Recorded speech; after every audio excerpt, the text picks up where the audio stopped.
Mississippi. Right? If you look, California and New York have the most hate groups and most hate crimes out of any other state. That's just because that's a per capita thing. The largest fucking states. I mean, you have two hate groups in Mississippi. You got 80 people in California. Yeah, how many people are in California, buddy? I don't know, but 88 hate groups is a lot different than two. Let's do the same question. James, how do you know if a black man walked into one of your coffee shop? In my coffee shop, it's a picture. It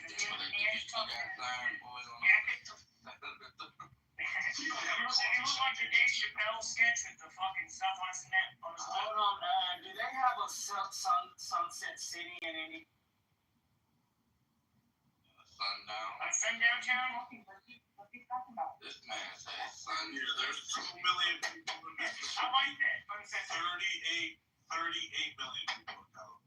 How many black people are in Mississippi? That's the question we need to find out. I don't think it's like majority population. I'm pretty sure. Did you hear the total to 38 million, James?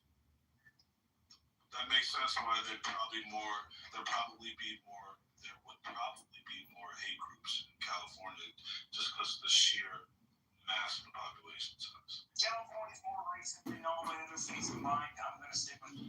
No, I'd probably say a per capita thing. I'm curious to see per capita how many more those. Worth a 90-second. Yeah. I'm telling you, I mean, what does it reach to? Doggy bag. Wait, what place are we talking about? Oh, I'm not even gonna.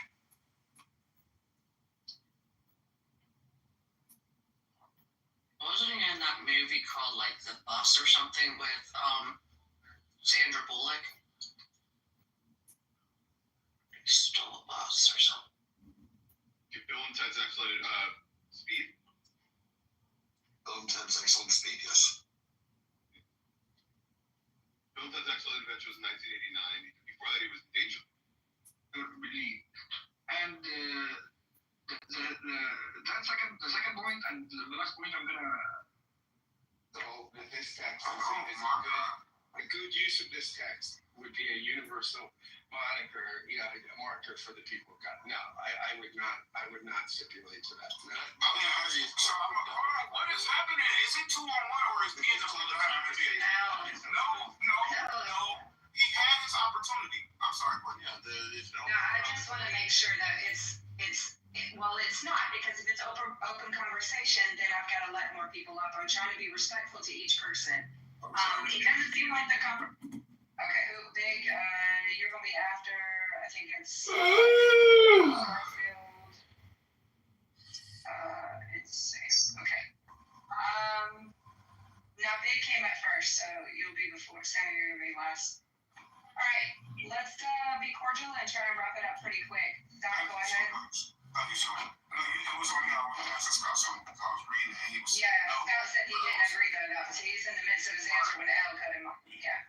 No, cut me off in the midst of my response. That's what happened. I agree. I just say, I'm being cut off again, and he disagreed that I was correct. Scott, do you agree, yes or no? Yeah, what am I agreeing with? No, he disagreed, and we agreed that he disagreed, and we agreed. Thank you so much. I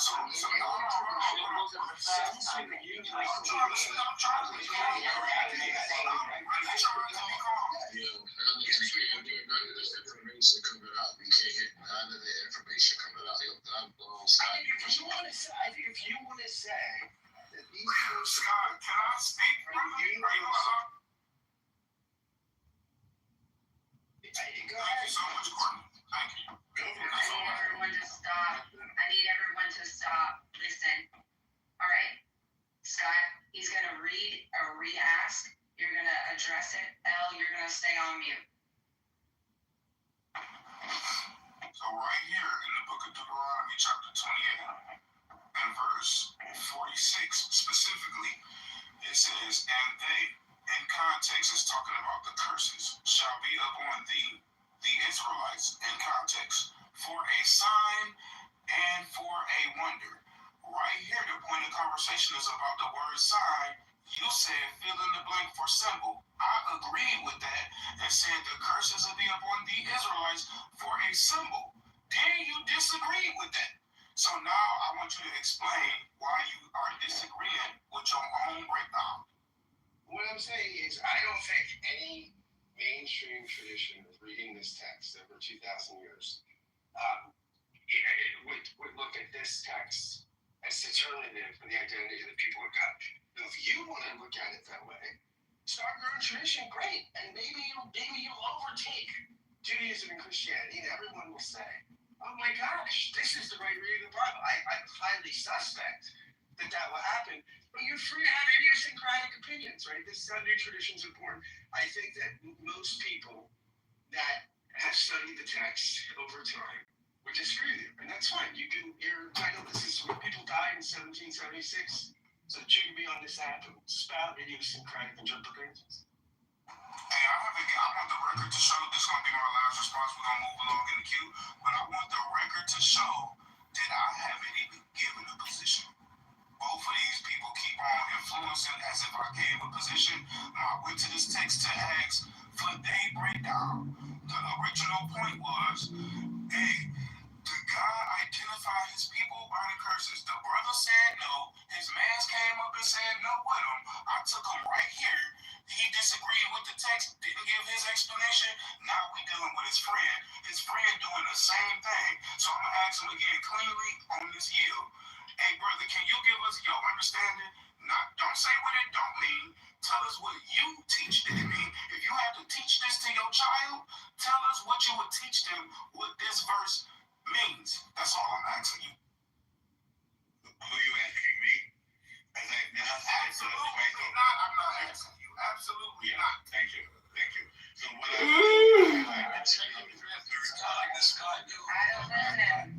What can happen is y'all are mitigating their answer. They've already given the answer. And let's not pretend like we don't all know low-key what the subject of the conversation is. They obviously disagree with anybody that claims to be Hebrew Israelite by Deuteronomy 28. Their answer is we don't agree with it. Your answer is, well, you've not given us a reason to see why a sign or a quote of symbol would not be the reason that I would identify with this passage. Now, I'll give my answer since there's not very many people up here doing it. If you believe that this is an eternal, it is absolutely eternal, because Scott's already said there are covenants or there are promises, there are prophecies that are contingent based on other things. Now, to anybody in the room, Governor, or anyone else, my question is, do you believe based on the passage that you read that this is forever? Yes or no? Absolutely. I can read it on Hey, babies, can you read my baby's apologize for that? Moreover, all the curses shall You come like your upon thee. The shoes, Israelites shall pursue baby. thee. The Israelites overtake thee till thou be destroyed, because you didn't listen or hearken not unto the voice of the Lord thy God, to keep his commandments and statutes which he commanded thee.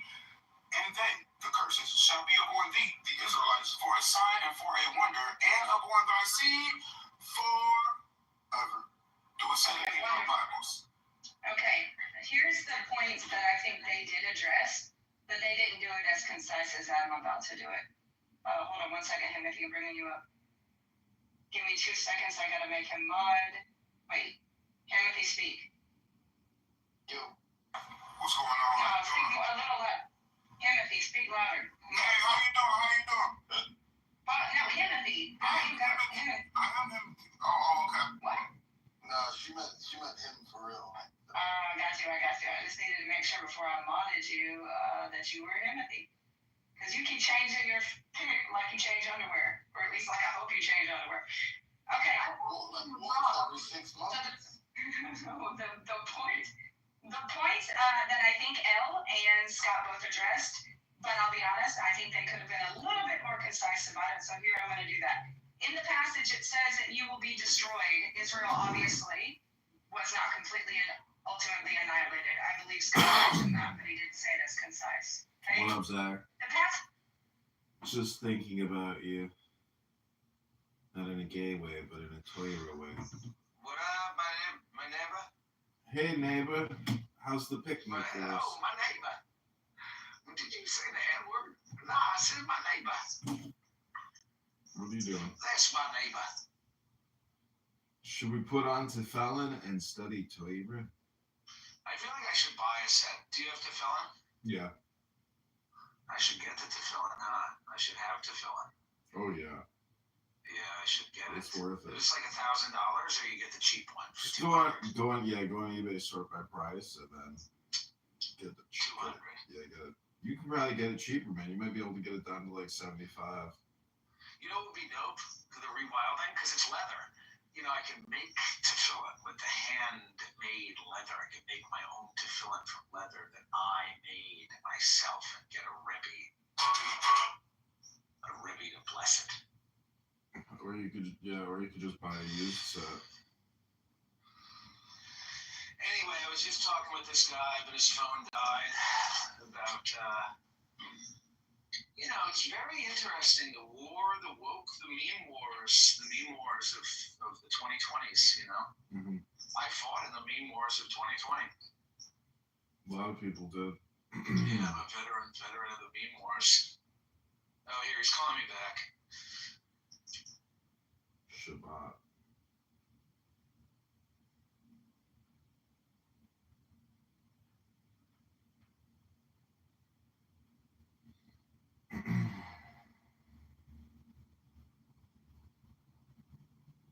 Okay, this is the Shabbat Thursday.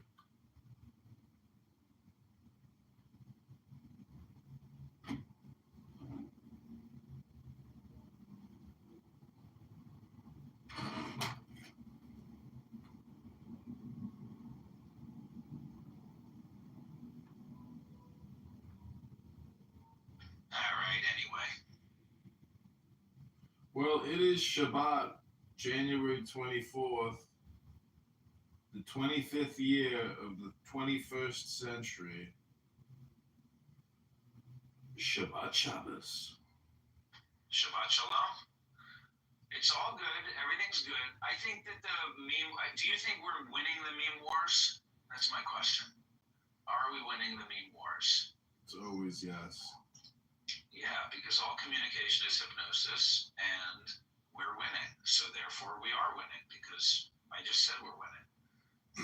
Well, Elon Musk will be live tonight, and when he goes live, you know, he says a lot. And so if you have a YouTube account, you can shoot, you know, about 10 clips, 10 shorts. Some are 15 seconds, some are 33 minutes. And there's just so much there that, like, and it's amazing when you have somebody talking for 2 hours and you clip somebody. It takes what they say out of context. So it's just so crazy to like clip one of the richest people in the world. All right, here's a way that we could work together. Tell me what you think of this. You record. When you're recording, are you sitting there listening too? Yeah. Drinking a beer mosa, as it were? Mm-hmm. Okay, so here's a way we can work together. You record and you listen, and then send me the video file. There's no video file. It's all straight to YouTube. Oh, it's just live. Well, it's shorts. This is why you need to start working with YouTube a lot, and you're not doing it. You have to use that Tanya book and create YouTube shorts and TikTok shorts, and then let's talk. Reading the Tanya, like with my face reading it? Who cares? Face or no face, time is short. If you don't start creating, it's like you need the experiences, the collection of the experiences. You know, you have to start creating. There's no other way to live life. Well, yeah, I agree with all that. I just was asking specifics. My point is, I'm a quantity person, not a quality person. I'm sure you can tell by now. I don't care about quality. I care about quantity. Show me the numbers.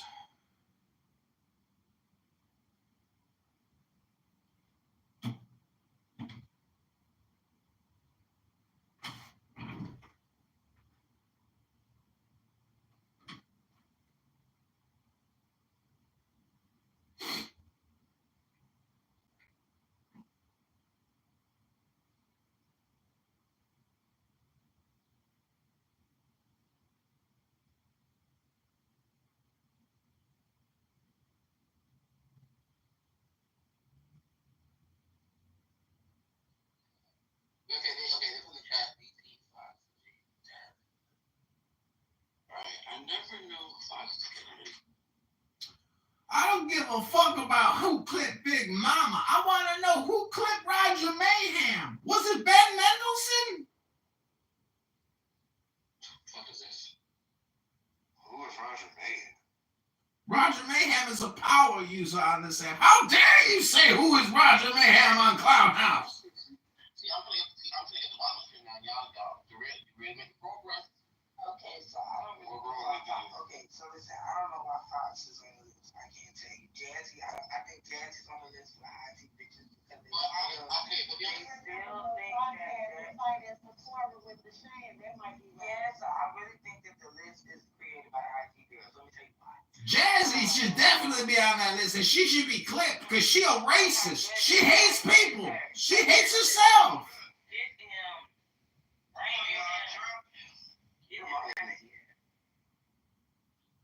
They kicked me. They kicked you. What room was that? I don't know. They I kicked can't. your Yeah, kids, I can't follow you fast enough. Oh, there's just too many rooms. There's too many morons. I agree. Yesterday was pretty good. I mean, we had a great Toya Ratanya session with Al. You know, she did a great job. If we can get people to read books, we can change the world. I mean, we can change people's lives. You know, I often thought that, like, if we could have a pocket-sized Constitution, you know, charity where we would pay somebody $10 to read the whole Constitution, film themselves reading it, and post it. Like, that's really what we need in this country. Is we need these fat fucking idiots reading the Constitution and putting that into their collective consciousness. Otherwise, like, there is no Constitution.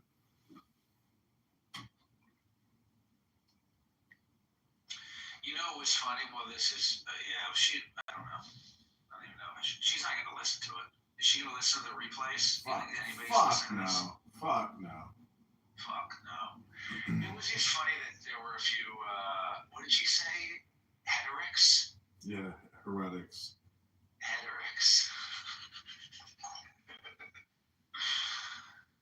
You really don't know how intelligent somebody is until you hear them read a book. They can't really read, can they? I thought you're like Philadelphia.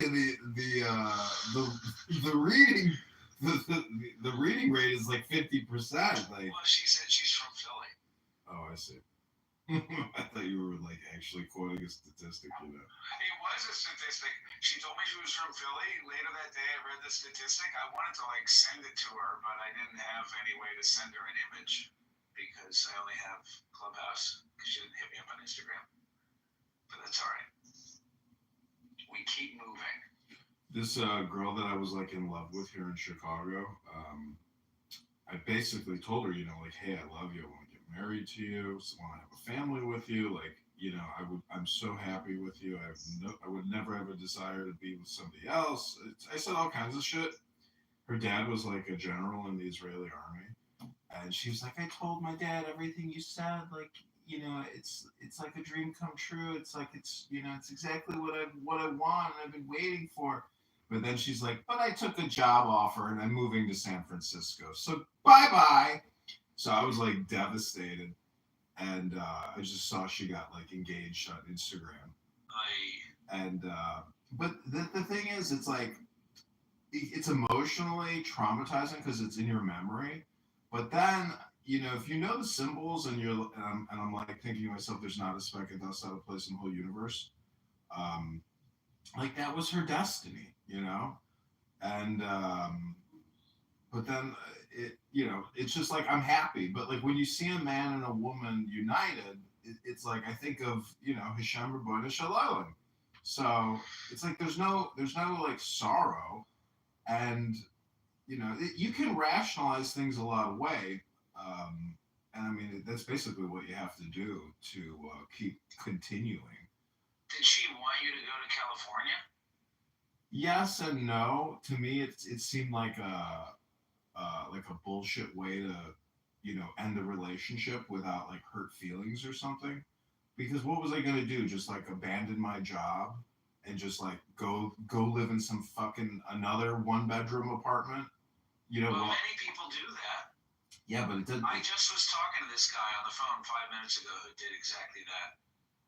the thing is, we weren't even engaged. So it was like, well, she's gonna break up with me there. It's like, why am I gonna go fucking move halfway around the country to go get broken up with? I was like, it would be the dumbest thing in the world.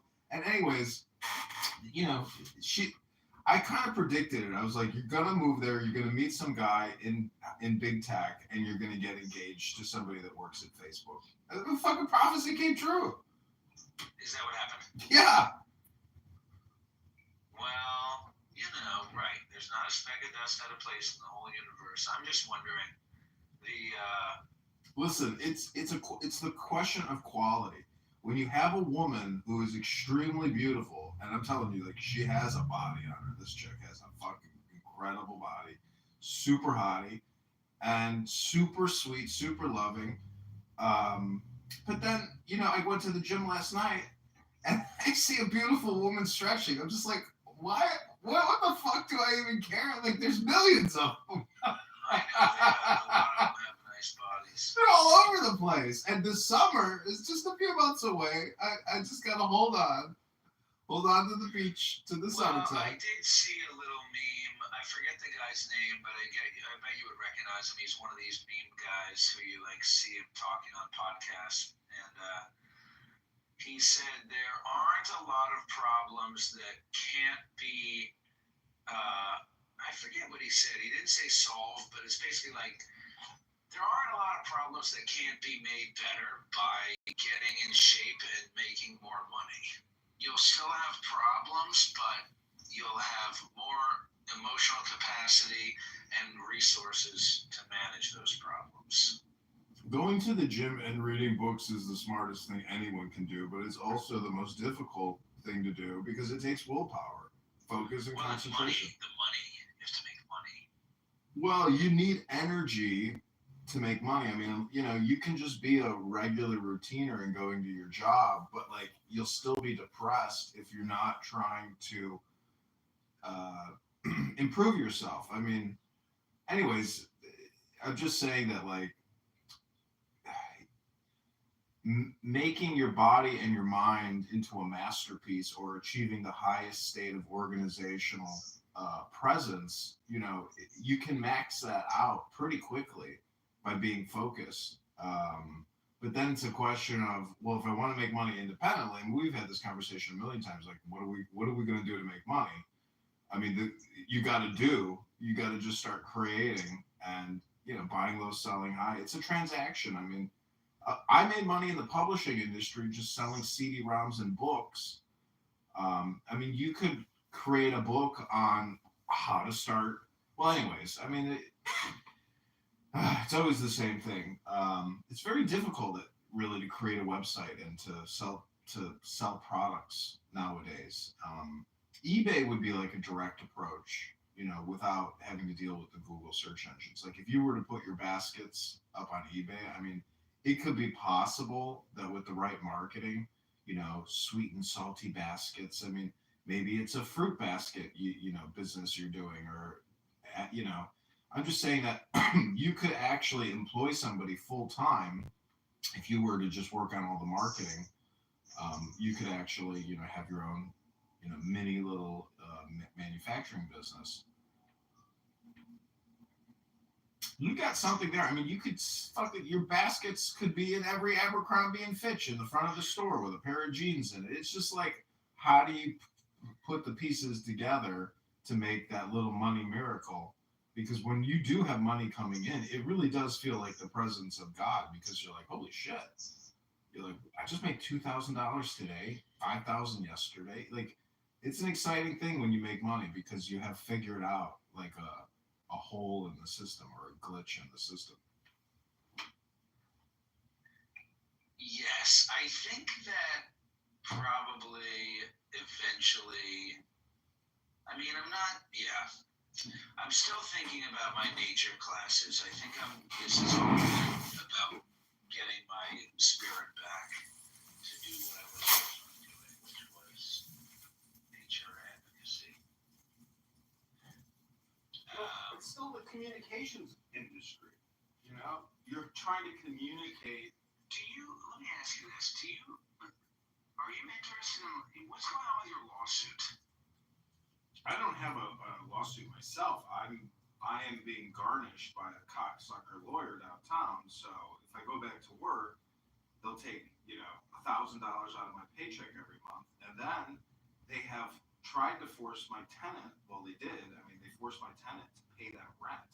So like they have stripped me of. They have debanked me, and they have prevented people from even like paying me rent that are living with me. So I mean, I'm in a like a pause, like a frozen state here, but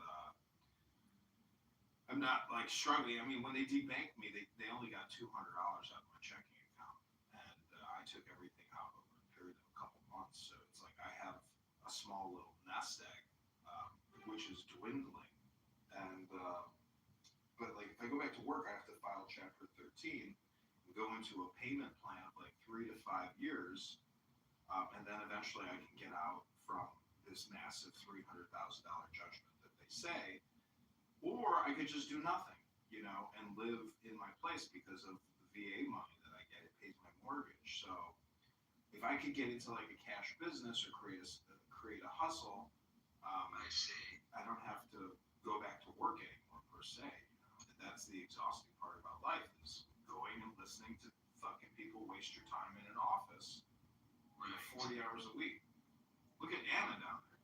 I mean, look at how beautiful and successful Anna is, but pretty sure that Anna doesn't really look like that. That's AI. You want to see my AI? Maybe I should put my. Have you ever show you my AI? Mm-hmm. It's not really. I mean, I did go to the gym this morning, and so I'm on the road. I mean, I'm not saying.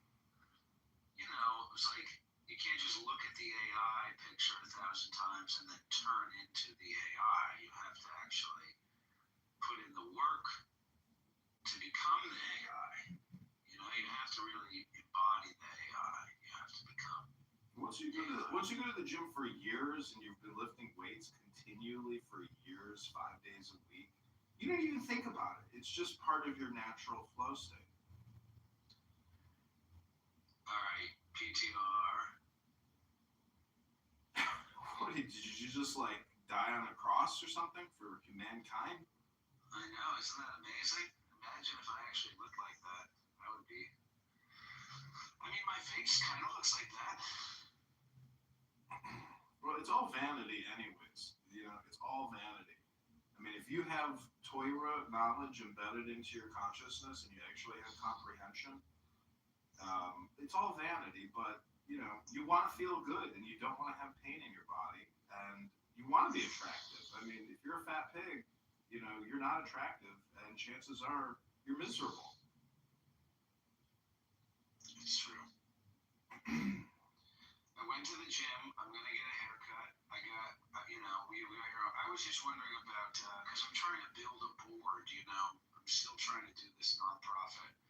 I've gotten money from the nonprofit. I mean, the nonprofit could be good. It has been good to me, and it's better than baskets in Abercrombie, I think, because they just, if you want to selling, the spirit of what you're saying is correct, but selling baskets is not the move. Selling basket classes may be the move.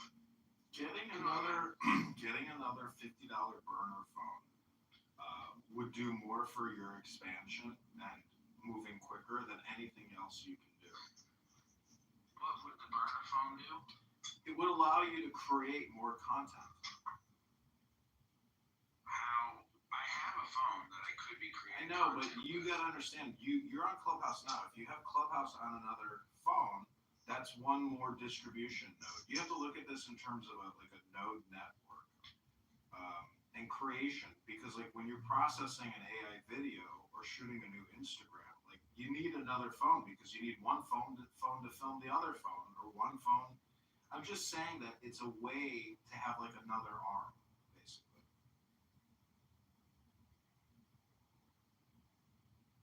I think that Clubhouse can provide good, and I think that you and I have been a good influence on each other and can continue to encourage each other as Chavrusa. But I don't know how distributing Clubhouse is a moneymaker. I think even It's not. It's a creative maker. There's no such thing as just money from just creating something. I mean, I'm just saying be as creative as possible. I mean, the work that we do with. The main way to make money from internet seems to be produce some video that people want to watch, and then you get a following, and then you sell ads. No matter what the content is, the way that people are making money is from viewership. And even if I want to roll with you on the Clubhouse path, I think making funny clips that are like 2 minutes or less could be good. That could be a YouTube channel that would get a lot of viewership. And then even if that channel had viewership, then your live streams would be more popular. Then the live streams would be funny. It's like the difference is the viewership. You know, if you were live streaming, how you were live streaming, like it's like you were 40 people all of a sudden. And you were reading, and I was floating away. And sometimes when I float away from you, I feel guilty. Because I'm like, oh, I'm leaving him alone. You know, like, I'll see you later. I'll see him later. But then yesterday I was floating away. I was like, oh, I'm not leaving him. He's reading to 40 people. So if you had a following of 4,000, but the only way to get the following of 4,000 for the live videos is if you have funny clips that are 2 minutes or less. Well, you gotta know that these videos are so stupid that if you were to just film your basket and then do an audio overlay, it would have like 4,000 views. You'd be like, holy shit. And that's just because you're not doing it. You're not doing it. When you have another phone, it takes a little pressure off that phone, so you're able to create on this phone. But until you start doing 10 videos a day and you say, okay, John, it's the 7th day of the week, here's my 70 videos. And then I go through your videos and one of them was a big success, you'd be like, okay, fine, you're fucking right again. I'm not creating anything. And this is why I say, show me your numbers. Show me your numbers. Don't just tell me words. How many videos did you put out this week? Right. All right. Well, I guess I should go make a video today.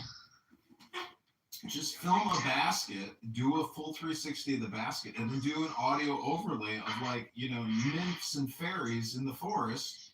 And that's all it is. These videos are stupid. Some of the biggest YouTube publishers, when you look at their shorts, it's like a 15-second clip of them like flexing their chest with some music, and it's got like 60 million views. You're like, why the fuck does this video even have views? It's so stupid. Right. But that's because it's hypnosis. Everyone is just drawn into this pixelated, synthetic dopamine manufacturing cartel. I mean, you're not producing enough dopamine, you know, because you're not creating any videos. Not you producing the dopamine, but your audience. You're not activating an audience because you don't have enough. I know you have videos, but like I'm saying, you have to keep going. You're close. But the whole thing deals with marketing and communication. That's the bread and the butter.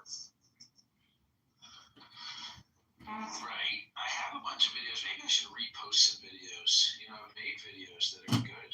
Maybe I should repost. Don't repost. Create new videos and use YouTube Shorts. It's called Shorts. 15 seconds, 3 minutes. Those are the two variables on YouTube. Show me 10 of them today by 12 o'clock. You see, the thing is, you think it's difficult. It's not. It's click, click, click, click. That's it. There's no fucking advanced editing, dude. Click, click. I mean, the editing and the features, or, you know, if you want to change the video, are embedded in YouTube. It's with filters or there's magic. I'm just saying, I'm just giving you, you know, positive words of action. I mean, whether you do it or not is I appreciate it. I mean, yeah, this is what I need. This is the morning meditation. Well, we haven't even gotten there yet. We haven't even begun to toil. I'm making some eggs. I'm going to have to go because I'm getting a haircut. A haircut? Just shave your head. Join the club. Save the money. Just shave it all off. Right, baldy, shiny bald. People in the live streams will say to you, do you shave your head or are you bald asshole naturally? Shiny bald. Nobody's watching us right now, but Christian Boy writes, what are your thoughts on Israel-Palestine crisis? How can we solve it? Who wrote that? Somebody named Christian Boy. Where, on YouTube? Yeah. You're live streaming on YouTube and they're commenting? Yeah. So you're saying there's more people on YouTube than even on Clubhouse? Oh, are you fucking serious? Fuck yeah. Google, YouTube versus fucking shit town clown house? It's just a bunch of fucking picnickers on here. So you're saying I could be live streaming this room too on my YouTube channel and then we would have twice the viewership? Dude, you need to clone me and do what I'm doing and experience what I'm doing and then do an after action analysis and say, okay, we tested it. It was a waste of time. But, you know, you're not even experimenting. Right. You're relying on me when I need you to set up your own podcast studio in your house. And literally, we'll just do Torah every morning, and that'll be the basis of the whole thing. Should we start a podcast? It's a podcast. That's what you're talking about, a podcast. 100%. We're in the communications industry, man. I don't think there is a podcast called Dow and Tanya. Maybe I shouldn't even say it out loud because Christian Boy is going to steal our idea. We can just listen. That's one video. Tao and Tanya is one video. I mean, we can do Tanya and then the chapter title. You have to look at this as like you're taking a book that you didn't fucking write and you're committing copyright infringement. What are you waiting for?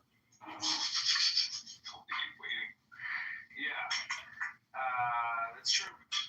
I mean, that's the thing is I have all these books in my house. Like, I'm going to put every one of these fucking books I have on Instagram, on YouTube. I'm going to do clips from every single book until I have no more books in my house that aren't on YouTube. I think that's a good plan. I mean, you could go to the library, go to the spiritual section, get a little room in your local library, and just put every good book up on fucking YouTube. Get the knowledge and then and just let it sit there. And when you want to listen to the wisdom, you just watch your video.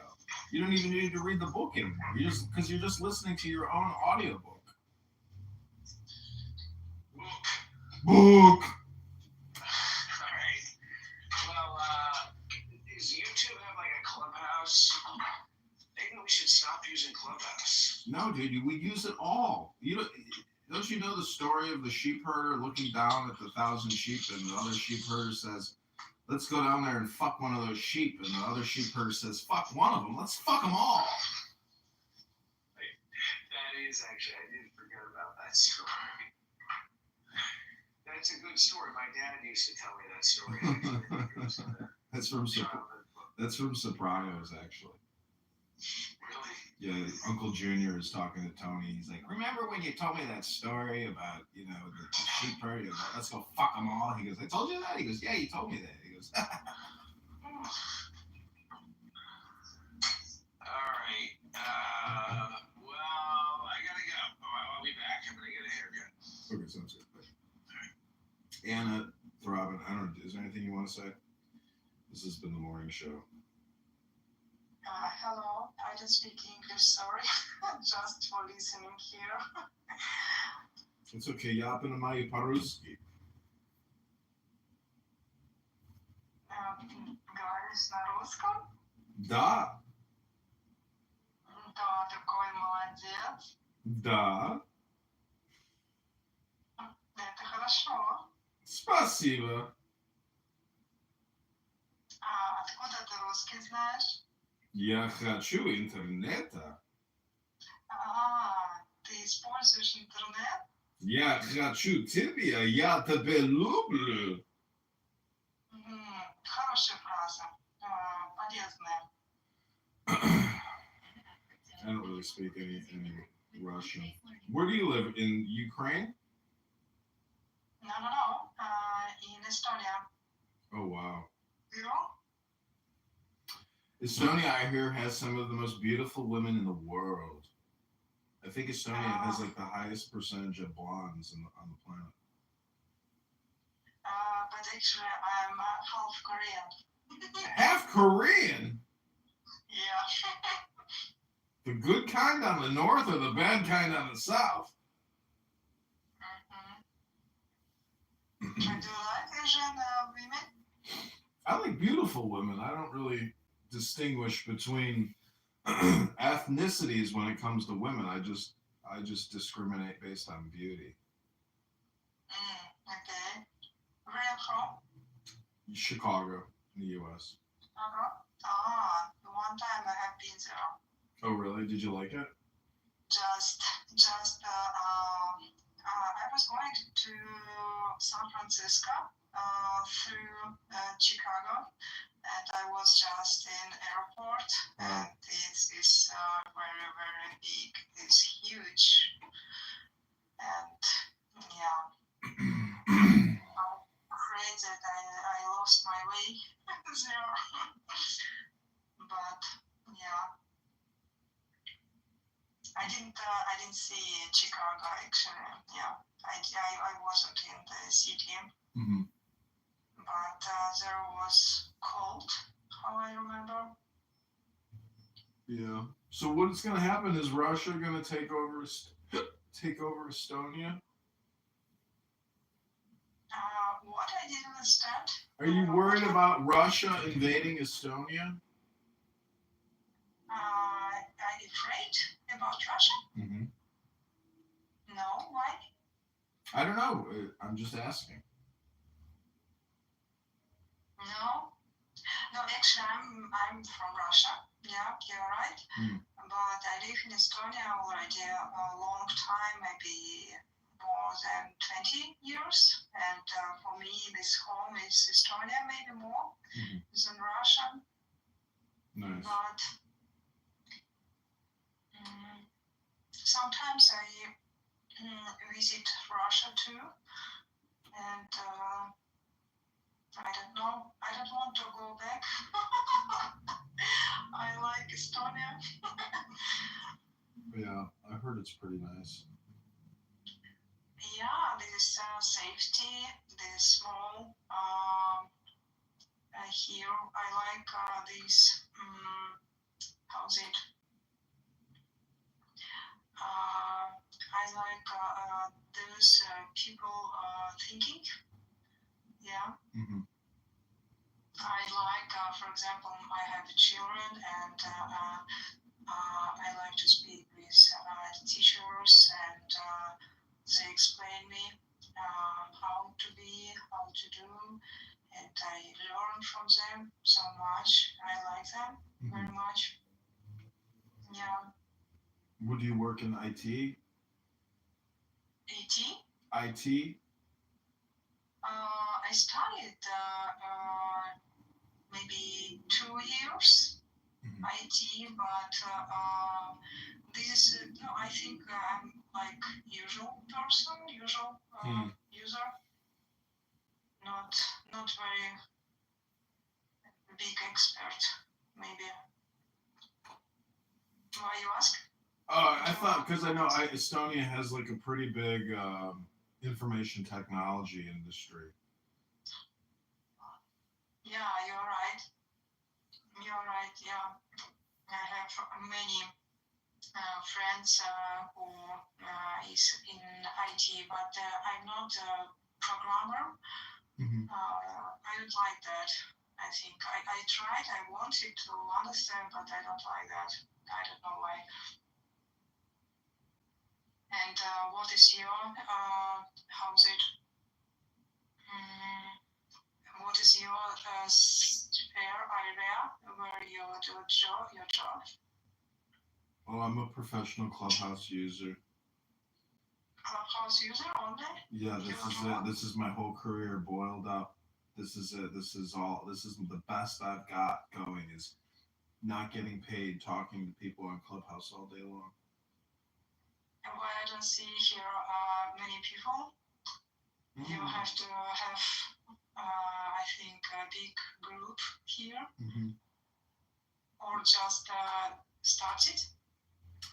Pretty much, you know. Not you can't always have the career you want, but you can at least have the job that pays the bills. And I'm just being facetious. Joni or 3, Skrillex signs. Do you want to come up here, Throb, and anything you want to say? Do you like poetry, Anna? Poetry, I don't know what is it. No, my English is not so good, Poetry, I don't know. Poetry is, Poetry. writing. Poetry. Okay. Вот, спасибо, злая.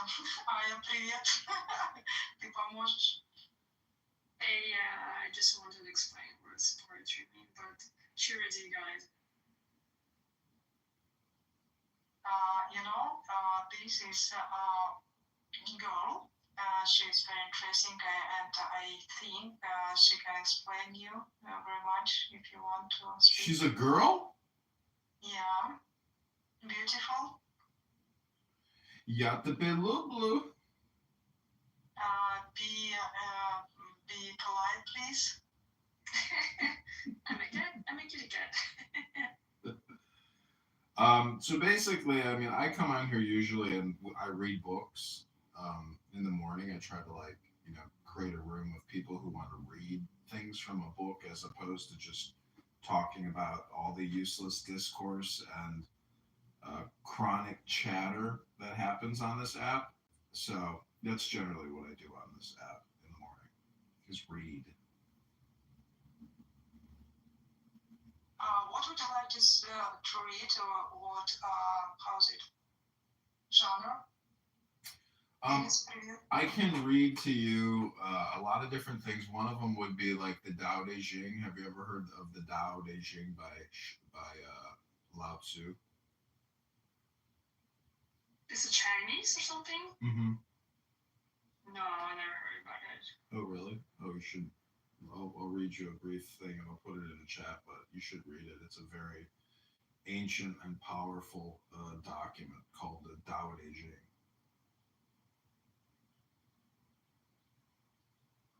Ты можешь перевести? Я что-то не очень поняла. Блин, мой английский, конечно. Sorry, I need to translate for her a little bit. Ну, короче, он говорит о каком-то китайском челе, какой-то книжке, которую он читает. Adrian, could you please write the name of the book again? Like in the comments. Yeah, let me get the YouTube link for you, and then you can just watch the YouTube video. Yeah, awesome. Yes, please. Yeah, you'll really like it. It's very smart. It deals with opposites, and basically the mystery of life. Okay, I'm not that familiar with Chinese. I maybe just know Lao Tzu, but not that much in general. Maybe also French things. Yeah, I mean the Chinese aspect, it's important because it is such an ancient culture. But what's interesting about it is the contrast to Christianity, or the overlay. Anyways, you can watch the link above and listen to it. It's just an audiobook, but it's a very useful book in terms of psychology, anger management,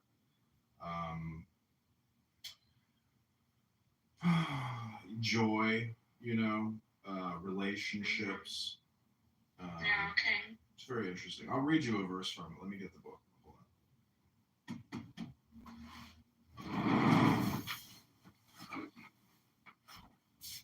Как будет художественная литература, что я забыла? Hey, Adrian, I'm not sure. Can you please tell what it's called, like in the books, not about science thing or philosophy, but storybook? I'm not history. I mean storytelling book, I don't know, Jane Austen, whatever. What is it called in general? The novel? You think it's a novel? Jane Austen? No, it's I don't know. Can you tell some example of what's your favorite book? Maybe we can describe it. What's the genre? I mean, my favorite genre is philosophy, which is really psychology. Non-fiction? Yeah, I guess non-fiction. Yeah. I like non-fiction, and I don't know why. Last time I don't like, how is it? I don't remember this. Stories, literature. How is it? Художественная литература, блин. For example, this Dreiser American tragedy. What is it? What is this genre? I don't know. It was just a drama. Okay. What do you think about drama or detective or? It's fine. It's entertainment. You know, it's not gonna like change your life. It's not gonna make you smarter. It's just gonna keep you entertained. How that? But you can follow these people behaviors and you can understand how you can act in your life, for example. Yeah, like what's about Shakespeare? Yeah, Shakespeare's great. Or Lev Tolstoy, or even Theodore Dreiser. I think he affects quite a lot. It's good, but it's not. You know, time is very short. No one really has enough time to really kind of ingest a lot of those huge novels like Leo Tolstoy or what's the Gulag one that Jordan Peterson talks about a lot? Do you know which one that is? Solzhenitsyn. Solzhenitsyn, yeah. Yeah. He says that is the ultimate masterpiece. But imagine putting that through ChatGPT and then getting the morals, the ethics, or the philosophy out of that because there's just so much filler material that if you were to condense it, it would be easier to take in. Yeah, I got you. But I think it's just different type of experience because you also, as you said, like it's entertainment, so you can read it and enjoy it at the same time and go deeper into story and all the stuff, feel the atmosphere, characters, and through them and their life story, realize what is this whole story about? What's the point? Yeah, it's another way to spend your time. But let me read to you from the Tao Te Ching, and you'll see how this deals with psychology, philosophy, and how it's more direct. But this is a meditation, so take the deepest breath of the day. Hold it for 10 seconds. This is the 28th verse. It's called the fusion of opposites. It says, to know the masculine and be true to the feminine is to be the waterway of the world. To be the waterway of the world is to flow with the great integrity, always swirling back to the innocence of childhood. To know yang and to be true to yin is to echo the universe. To echo the universe is to merge with the great integrity, ever returning to the infinite. To know praise and to be true to the lowly is to be a model for the planet. To be a model for the planet is to express the great integrity as the primal simplicity like an uncarved rock. When the uncarved rock goes to the craftsman, it is transformed into something useful. The wise craftsman cuts as little as necessary because he follows the great integrity. This is the commentary. It says, first, we are reminded that the 10,000 things of the universe are composed of opposites, masculine and feminine, yang and yin, high and low. Second, Lao Tzu tells us that we should allow yin to be the dominant of the two opposites, that is, to know the masculine but be true to the feminine, to know yang but be true to yin, to know praise but to be true to the lowly. Third, Lao Tzu observes that to merge with the great integrity is to ever return to the primal simplicity and to make useful things by minimal interference with nature. Yin predominated during the Neolithic era of communal matriarchal tribes. Our own age turned all this upside down. Throughout recorded history, our civilizations have been male-dominated, competitive, nature-destructive, and ruled by those who were the most aggressive and warlike. How much more critical is it for us today to understand and to follow Lao Tzu's advice?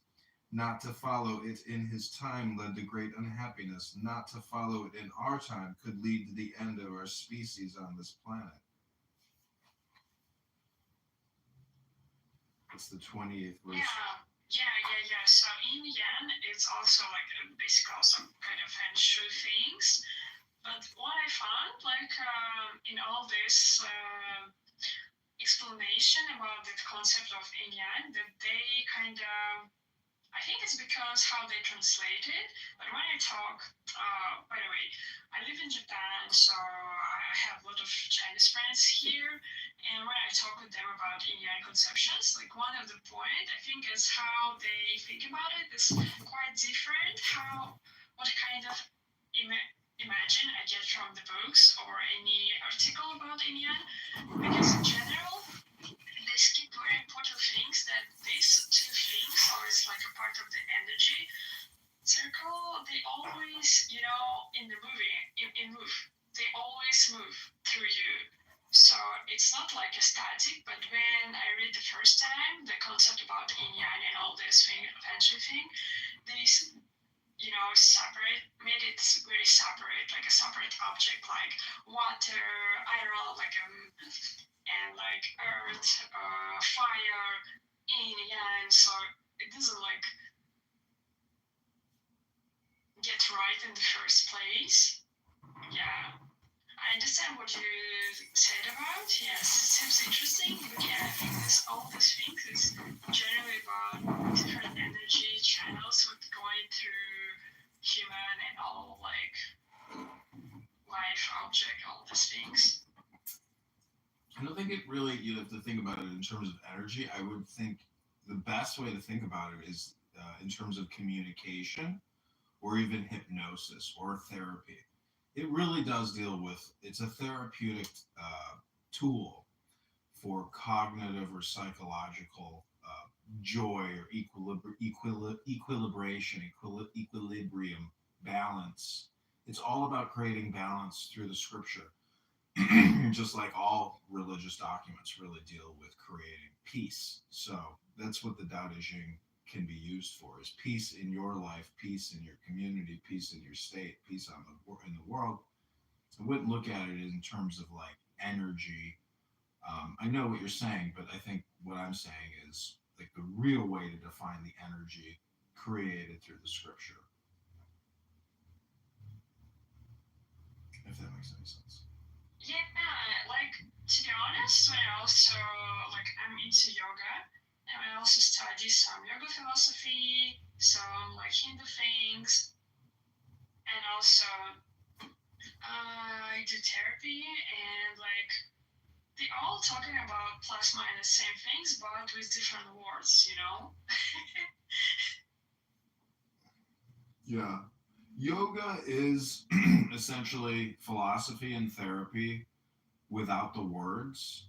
I mean, you can listen to words, I guess, when you do yoga, but the big thing about yoga is the breathing, holding the pose, breathing, but it's a way to let go of chronically thinking and forming opinions all the time. It's like a way to disengage from the world of communication, strengthen your body, and be one with the universe. Like the word yoga means yolk, like in an egg. So in an egg, yeah, there's a unity versus the non-duality. So there's a duality and a non-duality, or a unity, and yoga is that breathful state. Really, I mean, it's awesome. Not enough people do it, and when you do it, you realize how fucked you are, because your body, it's it's in a constant state of falling apart. And when you do it, yeah, you realize just how important it is for your joints, for your flexibility, for your strength, because flexibility is strength. And the philosophy can help you be emotionally flexible, but yoga can help you be physically and emotionally flexible. It's a very powerful tool that not many people, it's just stretching and breathing. But most people are just doom scrolling. and they're just full of anxiety. They need to get off of their fucking cell phone and get into a studio to stretch and to breathe. I mean, use your phone to film yourself, but don't use your phone. You know, not enough people are using it. They're just letting the phone use them. Yeah, those things happened. Yeah. I mean, about the body and like physical practice, like in my case, like I'm kind of millennial, so right now people same age as me usually prefer to like, talk about my back hurts or something like that. And I say something like just go and do very simple physical activity and pain go away. Because we have a lot of pain because we're just sitting in one position a long time, working with the computer forever. So yeah, just move. Yeah, it doesn't take that much. I like this one quote. It says, "The universe is in equilibrium, so it only takes a feather to overturn it." And when you do yoga, you don't have to do this like complicated flow yoga, which is a combination of cardio, strength, and then people are hurting themselves because they're doing all these poses which aren't really stabilized, and it's so what I'm trying to say is if you have back pain, just doing very basic movements which don't require any physical exertion because you're just using gravity and a chair. There's just so many ways to affect your body without doing significant heavy lifting or things that anybody is incapable of doing. I've seen the fattest people doing yoga, and you're like, holy shit, look how fat you are. But yet you're doing all the poses because this is not like a cardio class. You're not doing a Zumba class. So yoga is yoga is just so important, and it's people are just looking at screens all the time, and they can't get off of the dopamine high from the screen to go within and do the breathing and stretching and just enjoy it because it's an extraordinary experience, stretching and breathing and being free from your cell phone, being free from having to communicate all the time, think all the time. It's like being in outer space in a way. It's like being in the heavens.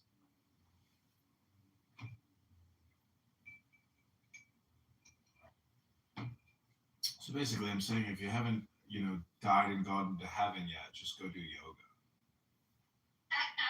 I do it already, so we'll see. How do you like living in Japan? Well, it's okay. Like many things happen, but like Japan is fine. Very kind of sustainable. Favorite Japanese word, you know. So that's fine. I think that human can survive everywhere. So Yeah. I mean, you can survive in a prison doing yoga. A lot of people in prison, they don't even do yoga. And it's like, well, here's your chance. You're in a prison cell. Like, what else are you going to do? But most people just don't even know how to do it. I mean, they have a library in the prison, no?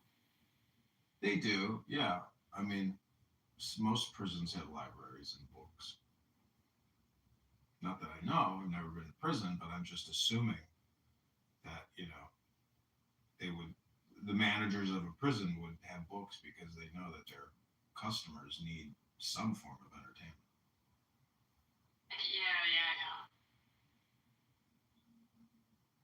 Yeah, Joni, she wrote she's in a vow of silence to February 1st. It's very smart. Have you ever said to yourself, I'm going to take a vow of silence and then realized how difficult it is?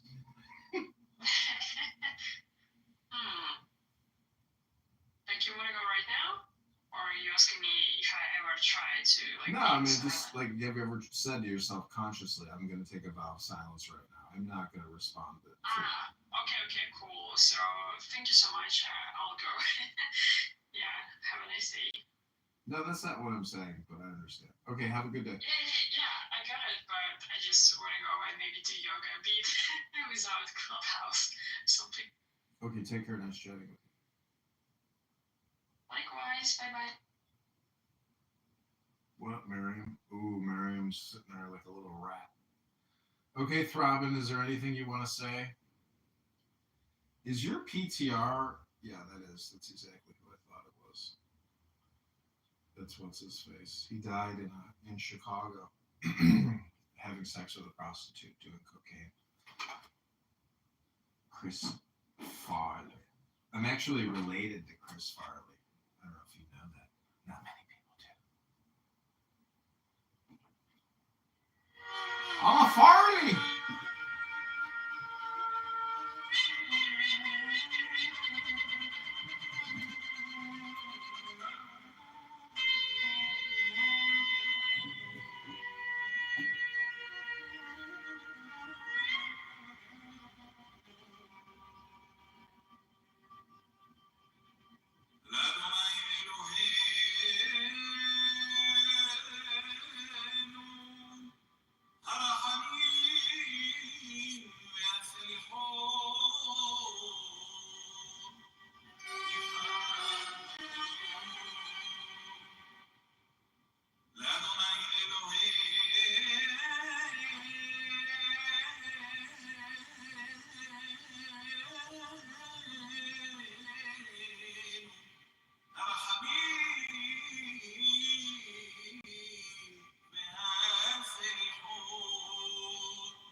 and then it relates to his food.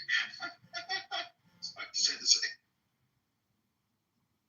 I've made those before too. Okay.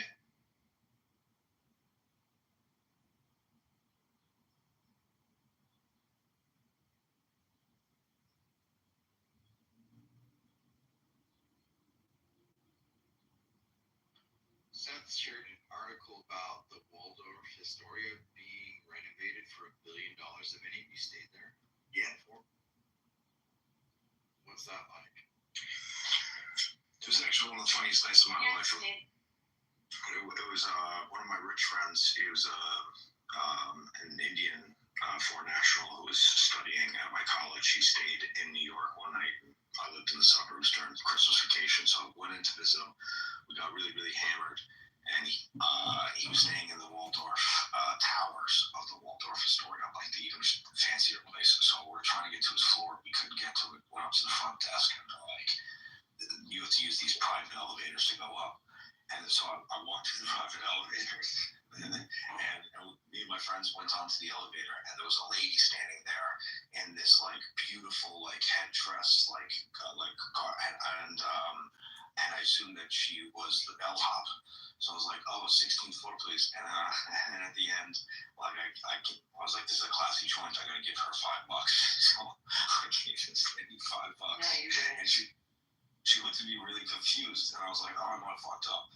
And then the next day we went down for a buffet, and this lady was the wife of it was some African like delegation meeting and everything like that was taking place in a private room, and her husband was standing there like greeting people going in, and I felt like the biggest dickhead ever. I was like, it's the Waldorf Astoria. I'm just glad you gave a woman $5 to give you a rat. A foreign national voice, no less. Doesn't that sound like Coming to America, though? Did she say anything? Like, did she look at you like, see, like? It was like I know on the elevator I realized I fucked up. But like, Yeah. and at the point I realized how badly I fucked up. Like, I'm laughing in my office and I'm being very bad, and thank you so much.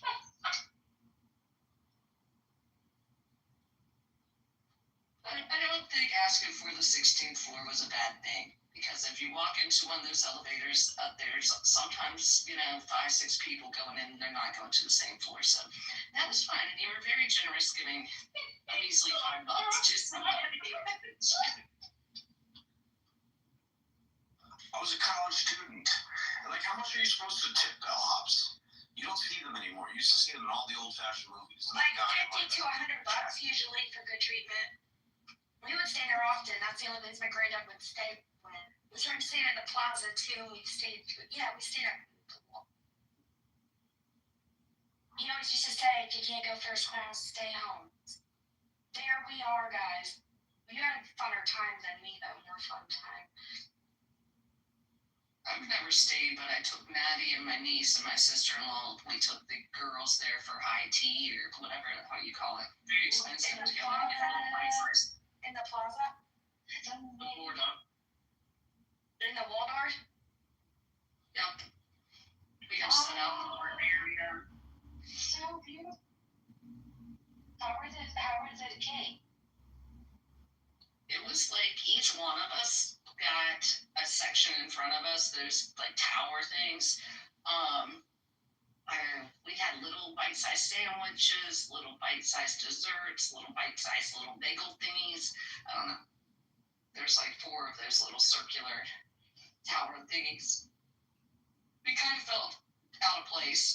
Like, this is a once-in-a-lifetime thing. We're not coming back here. No, you guys are, that's so cool. That is a once in a lifetime thing. I'm kind of jealous, but also happy for you. If there's a word for that, I need to know. I mean, if Maddie ever wants to go back to one with like a granddaughter or something, we're definitely not going to one that costs that much.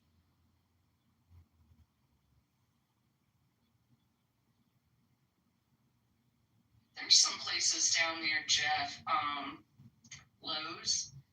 Liz does high tea. That is supposed to be fairly good.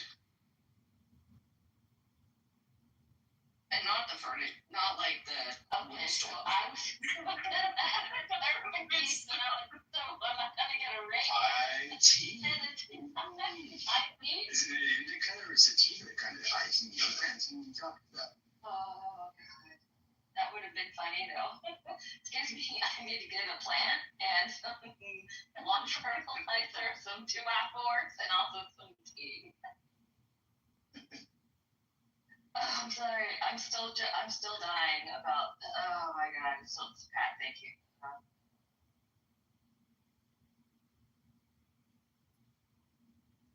Pat, you've gotten to become a better tipper now, right? Like you tip well if you do valet or whatever. I still don't know what you pet like. This is 20 years ago. Like how long ago was it? This was let's see, that would have been around 20, about 15 years ago. All right, it's not so bad. Like if you did that now, it's I mean, I could totally see myself still making that mistake, even though I have never seen a bellhop before. I have in some really fancy condos, but they're like they're dressed to the nines. They're in like a tuxedo and like a little hat.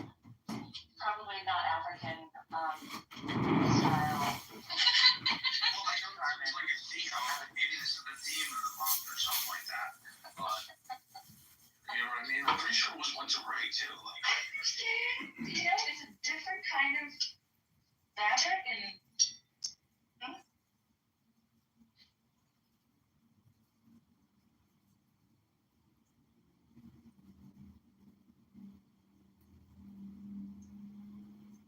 Well, we talk about fancy. Has anybody seen Jomar around recently? I have not seen him. Jomar? No, Jomar. Dave Jomar? UK? You mean rumor? You mean rumor? A rumor. Oh my I'm sorry. God. I mean, you're changing Honestly, for real. Oh, because I haven't seen him. I've given him a new name. She's even forgotten his name. Hey, Gigi wants to come up. Hill, this is why I was talking about Jomar. I thought you were talking about Jomar. Fucking done. No. What? He's from another country, you know. He doesn't really count. Whatever. One is a kind person and the other is evil. I'm fucking around. Huge. Oh my gosh, I'm in the car with 3 dogs. We're gonna go look for Air Force One.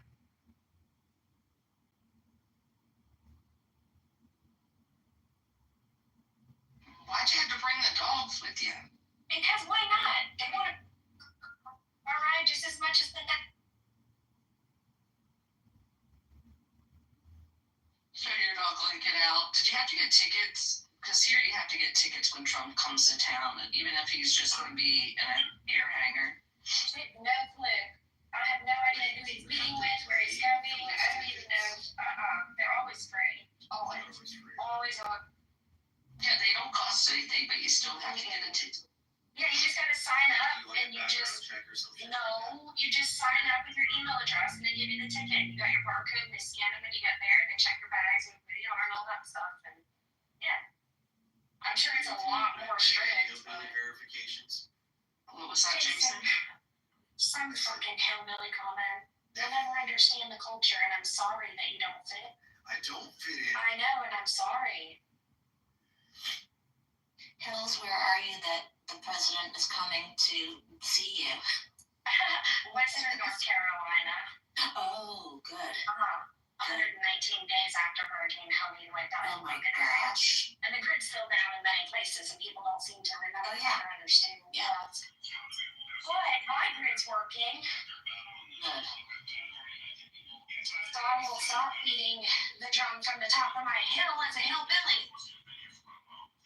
We got burned because you guys got flooded. I mean, I'm sorry about it. Really am. I mean, if you guys got on fire, would you guys get more money?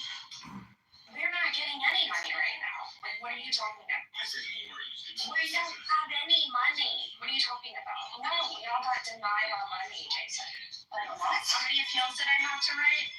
fucking free? No, fuck off with that money. Are you kidding me? Because we're fucking a red state. Look at the whistleblowers that have come out about how all the Trump supporters were missed or whoever. I don't care why. It's a dirty political game in lives red state, and they still are. Good news, ever since he got into office, they've moved everyone from tents into apartments. They're fully furnished. What? Yes, in 3 fucking days. Oh my God. Wait, can you repeat that part? Yes. You repeated a few times. A few times. So here's what's happened. Yeah. They have moved people out of tents, right, into furnished apartments since day one he was in office. The FEMA director resigned. They got a new guy in there. He's from North Carolina. Everyone here is taking this very personally. I want to cry. Like, that is. Yeah, it's very heartbreaking. It's okay though. We're fine. Like I'm dodging power workers right now. They're building roads. The quick thing. I mean, it's just a mess. You dodge wiped out roads like every other. But we're surviving. It's really cool. He's going to be here. I'm on the way to the airport to see if I can find him because I'm delusional and I needed lunch, right? You're not delusional. I mean, maybe. I'm optimistic. Any sorts to any parts of the country. I mean, I don't know what he's really, or his position is on funding it or not funding it. The problem is living through this is like this state gets all this money and they're not distributing it to the citizens. They just installed a $520,000 single person bathroom in downtown Asheville 2 weeks after the storm. Look it up in the Asheville Citizen Times. You'll see. No, I'm fucking serious. They're cutting education fund like crazy. And they're looking at building a stadium in downtown Asheville also. A venue around it was just purchased by Live Nation, and they fucking laid off all the workers that have been at that venue for decades. All of them laid off brand new staff from no one local. After a hurricane this size and magnitude, like, they can hardly get to work right now because the roads, you know what I mean? Like, they have to go 40 minutes out of their way to go, 10 miles. It's awful, but it's fine because we'll boycott that place and Live Nation will make a small difference, but it's just they need to free up the funding, and the Carolina concert, it's like, where's that money? It's not in my friend's hands who can't put a roof on her house, right? Because insurance denied her, right? Geologically bad in the mountain. Taylor Swift hates rednecks. Forget it. No thanks. Oh no, that would be perfect too. She won't come here. Are you kidding me? Nobody wants to come here. No, nobody wants to come to North Carolina, Jason. Atlanta's one there. I do. I want to come for your guys' wet stop ribs, okay? Oh, Marion. Jason, we'll all go for the wedding. Yeah, she's not here for the wedding. I have to find a trip. Are we tired of making humanitarian issues political? Yeah, right? I know, it's dirty.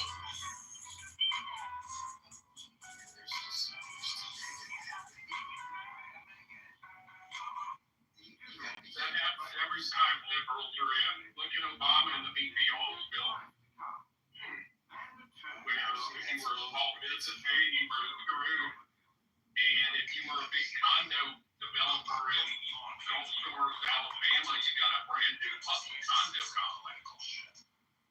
If you were a small businessman, you had to take scraps and go in with a tort attorney and just sue the fuck out of them and pray you got anything on back.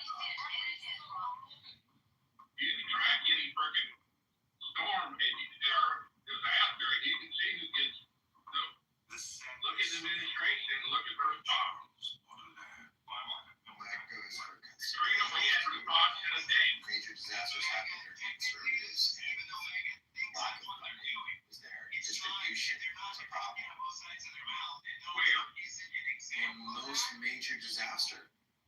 I'll tell you one thing, I was ground zero in freaking Hurricane Katrina, and guess what? We had shit on the ground the next day. In New Orleans? No, because their administration was fucked and drugged their feet and wanted to play fucking stupid games, and they got stupid results. And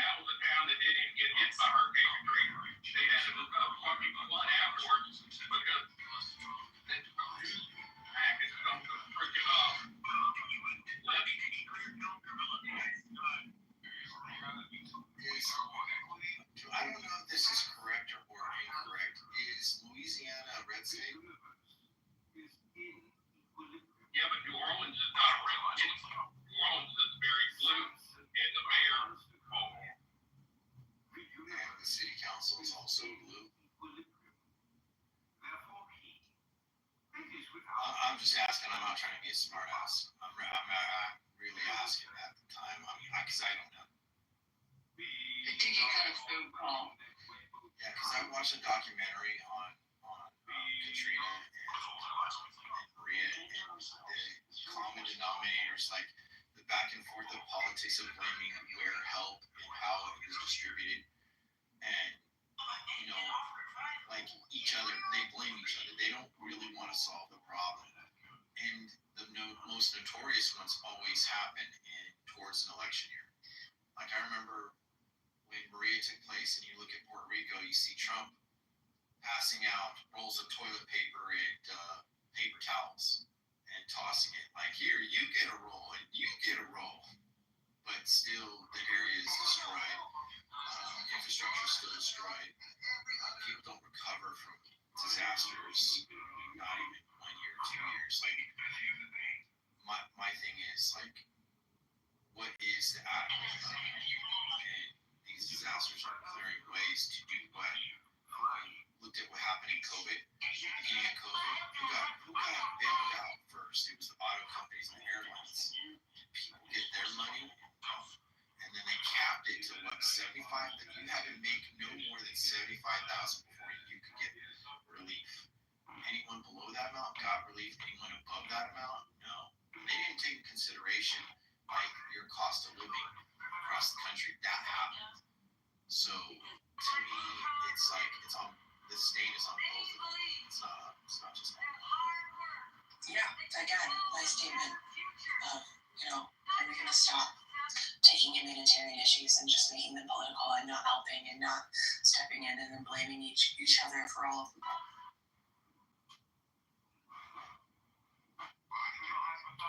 And we don't hear anything. We don't hear real talk about economic recovery for any part of the country. We don't hear about how will the government set aside funding for small and private businesses as well as medium-sized business structures to build industry in America. They won't, because they'll argue in the House so much of where the funding should go, how the distribution of resources should take place, and the bureaucracy within the contracting of building any kind of infrastructure. But yet we want to take half ownership on TikTok and run about social media like that. And I don't know. I see lots of things. I mean, anyone can blame any administration, really. I have a question for you guys. Do you follow Adrian Dittmann? Because he's down there. He's Earth. That's him. And, he's the one who records rooms. I don't know if you guys care. Oh, the guy from YouTube and all that shit? I remember. Yeah, he's Earth right there.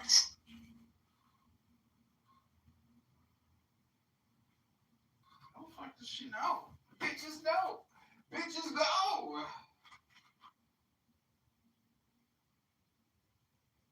Just taking a shit.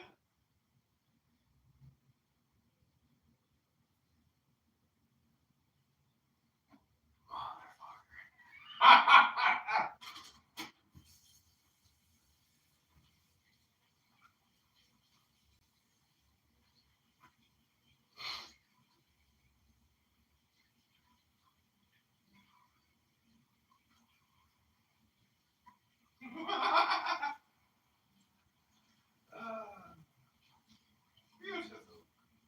Beautiful.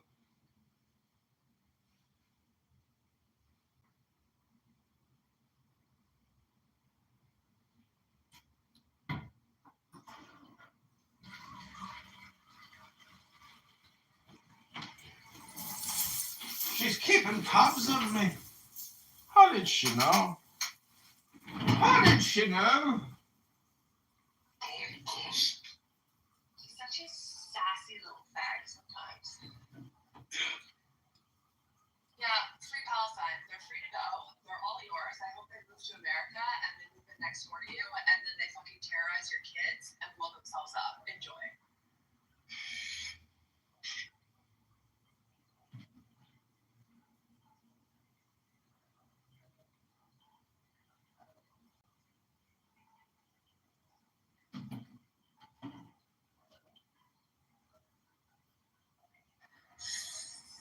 Free Palestine had eliminated Istanbul. Baby, you're a Turk.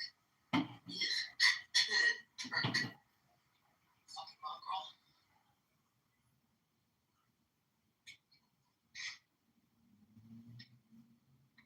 No, I don't know how to speak Turkish. Oh, just do it in Greek, please. Well, Fucking boring. hey, what you saying was? Look nice. Yeah, go suck his dick. His 5.3-inch dick.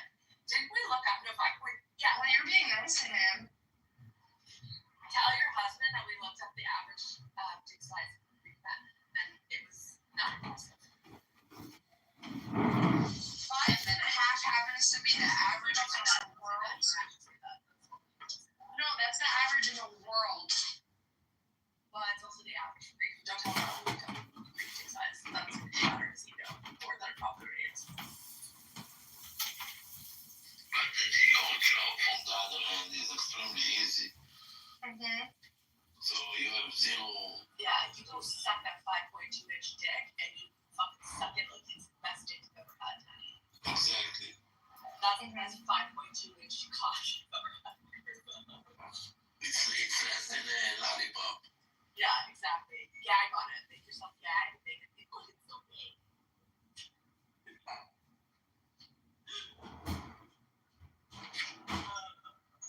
Is this caramel good? No, it's not good. With caramel on it. No, it's an apple. It's an actual. Is that a tapua? Tapua, yeah. Uh-huh. Yeah.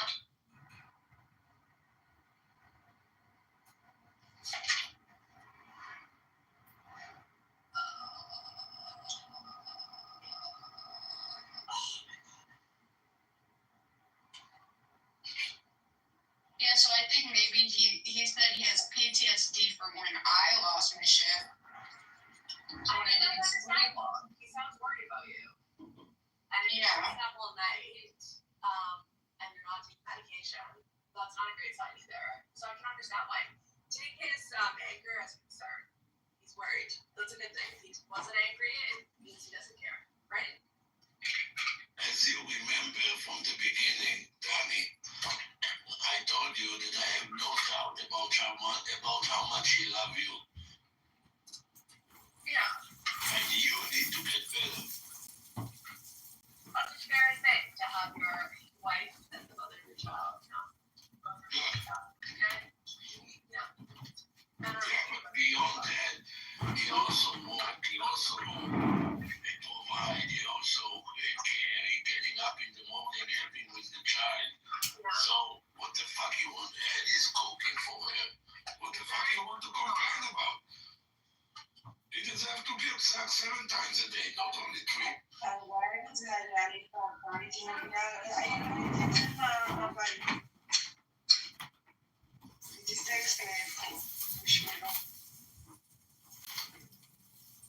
What's that? I think it was like 5 o'clock your time.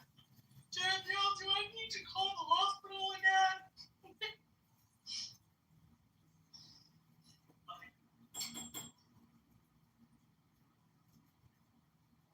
And the cocaine thing, like, what? Like, I tried cocaine in my early 20s. Like, why are you gonna say I'm doing cocaine? Like, I did it. It's too expensive. I might as well just take my Adderall. I don't do cocaine. Like, no. Like, Because I didn't understand that stopping is part of mental illness and like stay out all night. You know, that's a good point. I think I had too much caffeine throughout the day, and then when that happens, I can't turn it off. And I think that's what happened.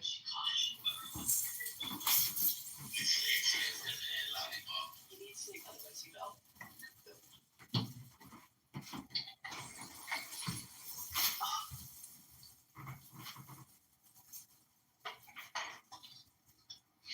And the way to sleep is to get a lot of sex, so you're gonna get tired and you're gonna fall asleep actually.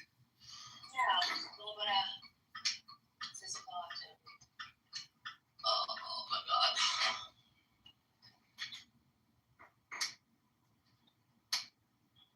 What time is that? Oh shit, I'm 20 minutes late.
imagine me being married to a woman like Yael. That's why she's not married.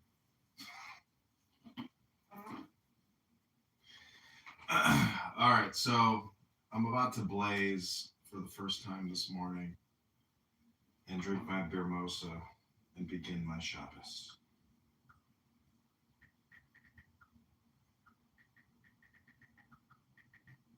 Oh.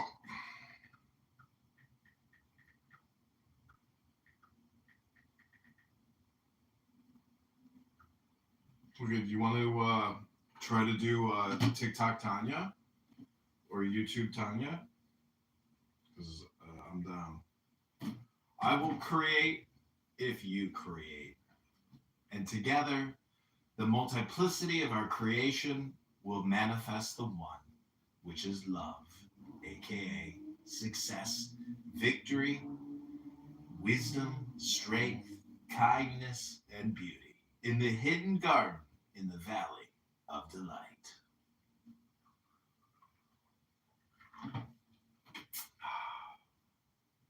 Welcome E to the room. Yola-sen, I'm sure that's not your picture, but you never know. Sometimes beauty is real. Let's see, Yola-sen. Oh yeah, you are a real person. Wow, you're a beautiful woman. Then the Shekhinah is with us. The Shekhinah is with us, Zach. Let's not delay. Let us engage the Torah.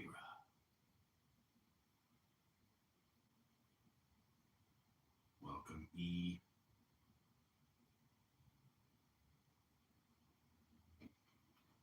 Do I have the volume down on this thing?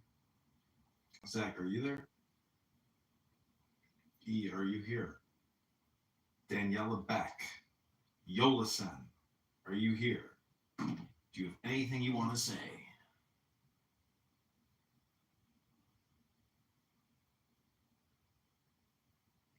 Hello? So do it chocolate black. Black? Yep.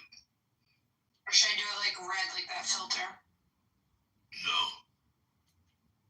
No, don't go with crazy colors.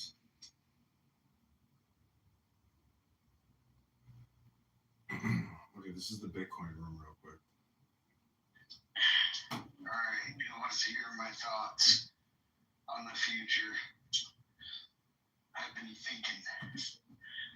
So, I don't know if anyone's watched Mr. Beast games, but the people who play the game dirty are quick to get voted off at some point, right? What if, they talk about coming after Bitcoiners at some point because they have the money? What if the people that play the game dirty do get prosecuted at some point? So even like a guy like Brad Garlinghouse with XRP and shit, he ends up fucking himself, right? Like, in the long run.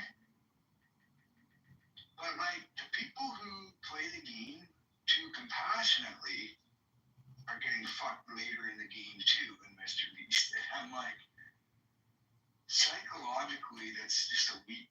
Amazing. This is why we engage Toyro. We don't listen to strokers talking about Mr. Beast and game strategy in a Bitcoin room on Clownhouse. We engage the Toyra on Shabbos. Shabbos Eve. Hello? Rabbi, are you there? Alan? Is this thing working?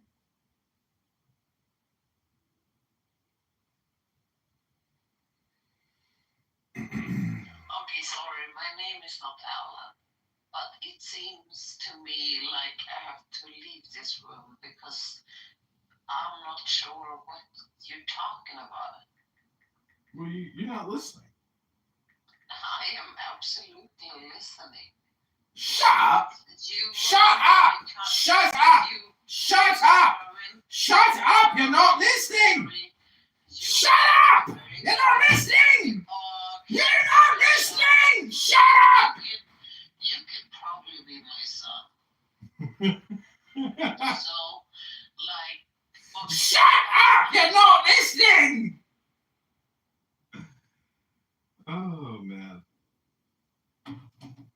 Actually, the reason why I say that, the reason why I'm being ridiculous is because I'm conducting a meditation show. Okay, so the whole thing about meditation is shutting up. It's a joke. I'm not really trying to be rude to you, but that's the teaching is we have to shut up because we're just chatting. Yeah, I mean, I need you. I'm trying, but I'm also trying to, insult people to prove to people that they can't shut up or meditate, basically. So, really, I want to just teach meditation. That's the big thing. That's the big thing. And who is that? Well, Zach left. I need my Talmud Tachum, and she left.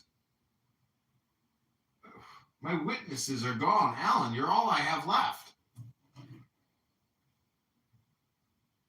Alan's like, great. I'm chilling with the Dittmann. I got a new profile pic every day. Like, Rabbi, Alan, what is your PTR even suggesting? You have like an Egyptian guy with a black guy in a medical. Like, where did you even get the picture?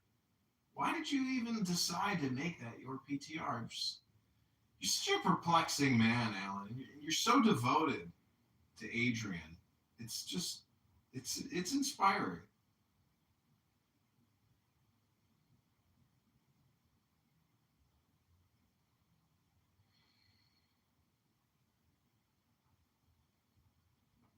Alan? Hello, Alan? Hey, no, I'm here. I'm grocery shopping this morning. You're grocery shopping? Yeah. I'm picking some stuff up for the weekend. Got a little time off work, so. Fuck yeah. Grocery shopping, man. It is so cool today. Fuck. Where do you live? Yeah, I'm down south. I'm in one of the best states. I'm in Florida. Oh. Dude, you need to create a YouTube account and participate in creation endeavors with me because you're here so much, Alan, that I should. I truly like your rooms because I like your readings. Like, I'm being on, right? I know, granted, sometimes I talk, a lot of shit, or I mean, just sound kind of like trolly or dumb, but like, I truly listen to a lot of the stuff that you play, right? Like the Taoism and Alan Watts. And yeah. I learned a lot from it because, like, prior to meeting your rooms, it was kind of a journey I was doing myself. So I'm like, if I'm already listening and by myself, I might as well join your rooms and listen and have someone I can converse on these topics with. But see, the whole thing is I need you to help me stay focused because I don't want to be focused if I can't focus with somebody else. So, I need you to also be my coach. I can't just be your coach. You got to help me say, hey, Adrian, let's stay focused here and engage the Torah. Yeah, for sure. I get you. That's accountability. That means I want you to text me. I want to have your number. I want you to send me videos that you're creating on YouTube. Because when I do this type of work, it's for you, but it's for me too. I am also on that journey with you. But what we want to do is help other people get back onto the way or in the journey. And the thing is, you're here listening, but you're not here creating. I need you to be a creator, not just a consumer. Yeah, true. Add value as well. No, what I'm telling you is I want you to be a teacher too. Teach, and when you teach and distribute the teachings, you learn more than you could possibly ever comprehend just by listening. Be a producer, be a creator, be a distributor. Don't be a buyer. Don't be a consumer. I agree with you. I was wanting to get into the content creation side. Being a techie guy, I gotta, because you gotta really put time into it and You're overthinking it. your You're overthinking it. You have to shut up and just do. That's what God is. God back forward is go, backwards is do. You're not doing, and you're going, but you're not doing. I need you to be a creator. Amen. Yeah, I will take you up on that. 'Cause I do feel like I could be doing more on monetizing and getting new content out. I just been super busy, man. But yeah. Well, the thing is, if you have time to listen, it's the same thing as doing. So That is true. That is true. No, you it's have the time, but you're sitting here getting hypnotized by me.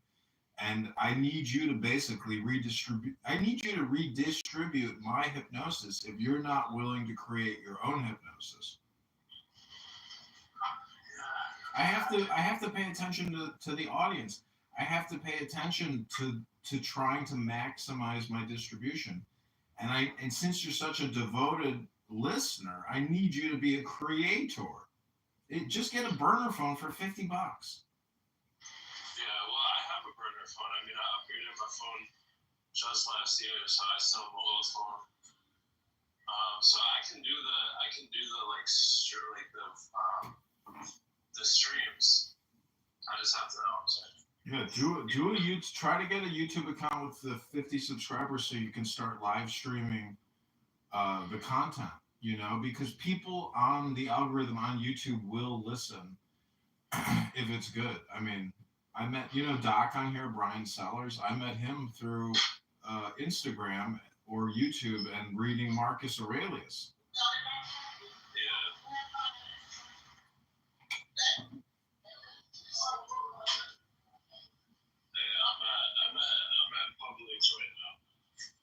Pubics.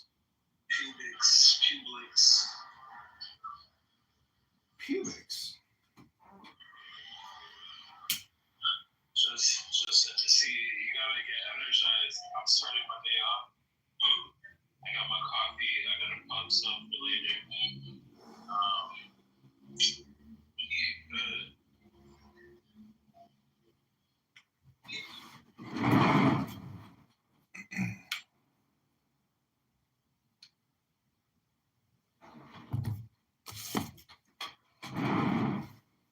Okay, this is what I call rapid fire hypnosis or rapid fire meditation.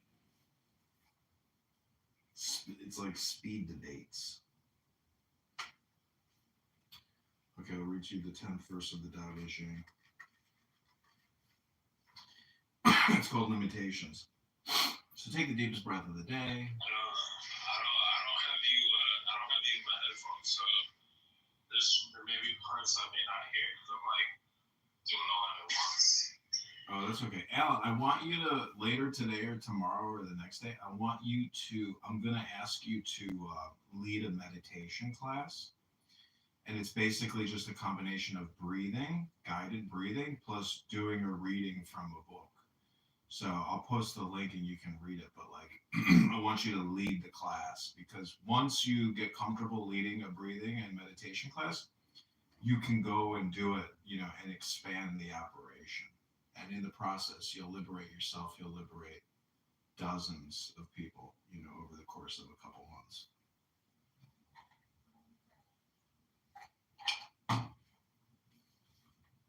Okay, so take the deepest breath of the day through your nose. Hold it for 10 seconds.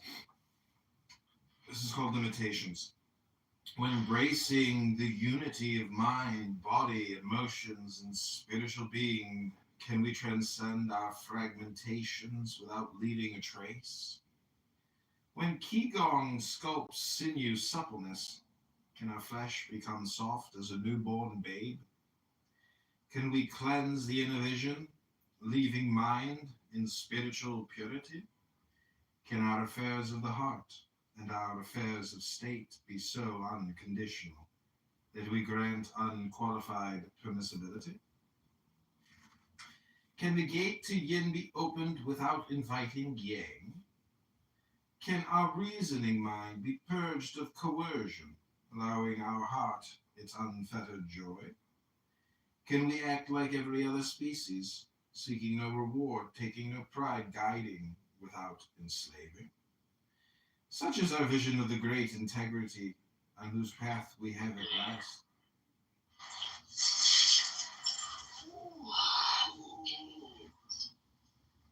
Oh, hey, where did Ishmael go? He said he was getting a haircut, so I don't know. He was probably just listening in.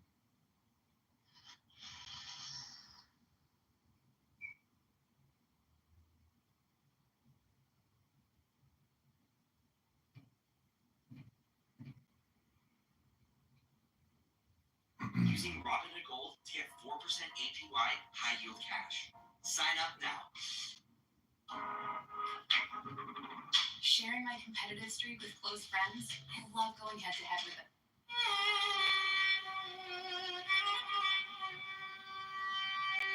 Ooh, the Phoenix has arrived.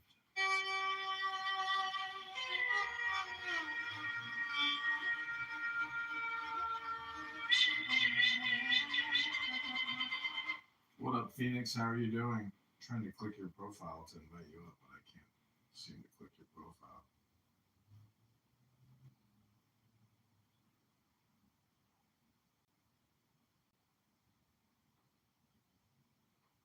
Are you there? Can you hear me? Are you on stage? I don't think it took. Oh, there you are. What's going on? What's going on? How are you doing? What's new? How are you? I'm doing great. How about you? Hope y'all have been wonderful time. Yeah, I'm having fun now that you're here because my other member, my other friend, my other comrade, he's at the grocery store getting a haircut or doing something. But do you have a good book you want to read today? Can you maybe do a quick meditational reading for us? Read from a good book that Let's you like. read The Old Path, Night Clouds.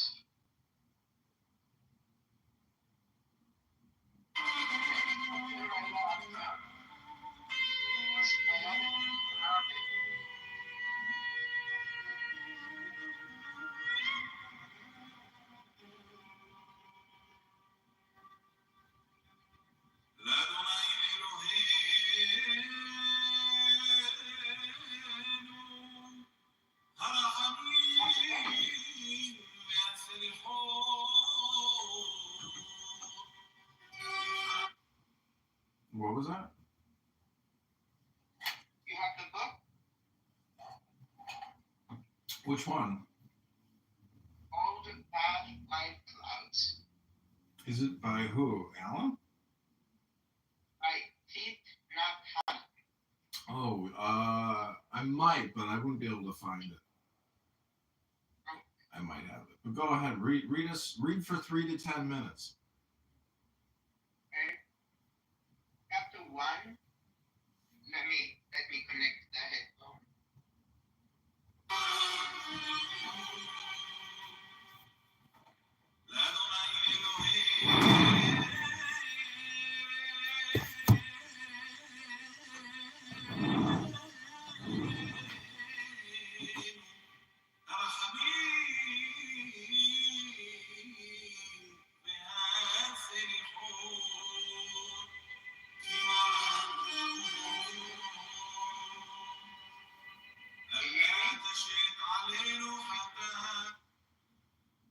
Yeah, I can hear you. Chapter 1. Okay, test 4. Under the shadows of the green bamboo, the young eagle Samsmati sat across length, concentrating on his breath. He had been meditating for more than an hour in the bamboo forest this week, while hundreds of other echoes were also practicing under the shade of the bamboo trees or in their own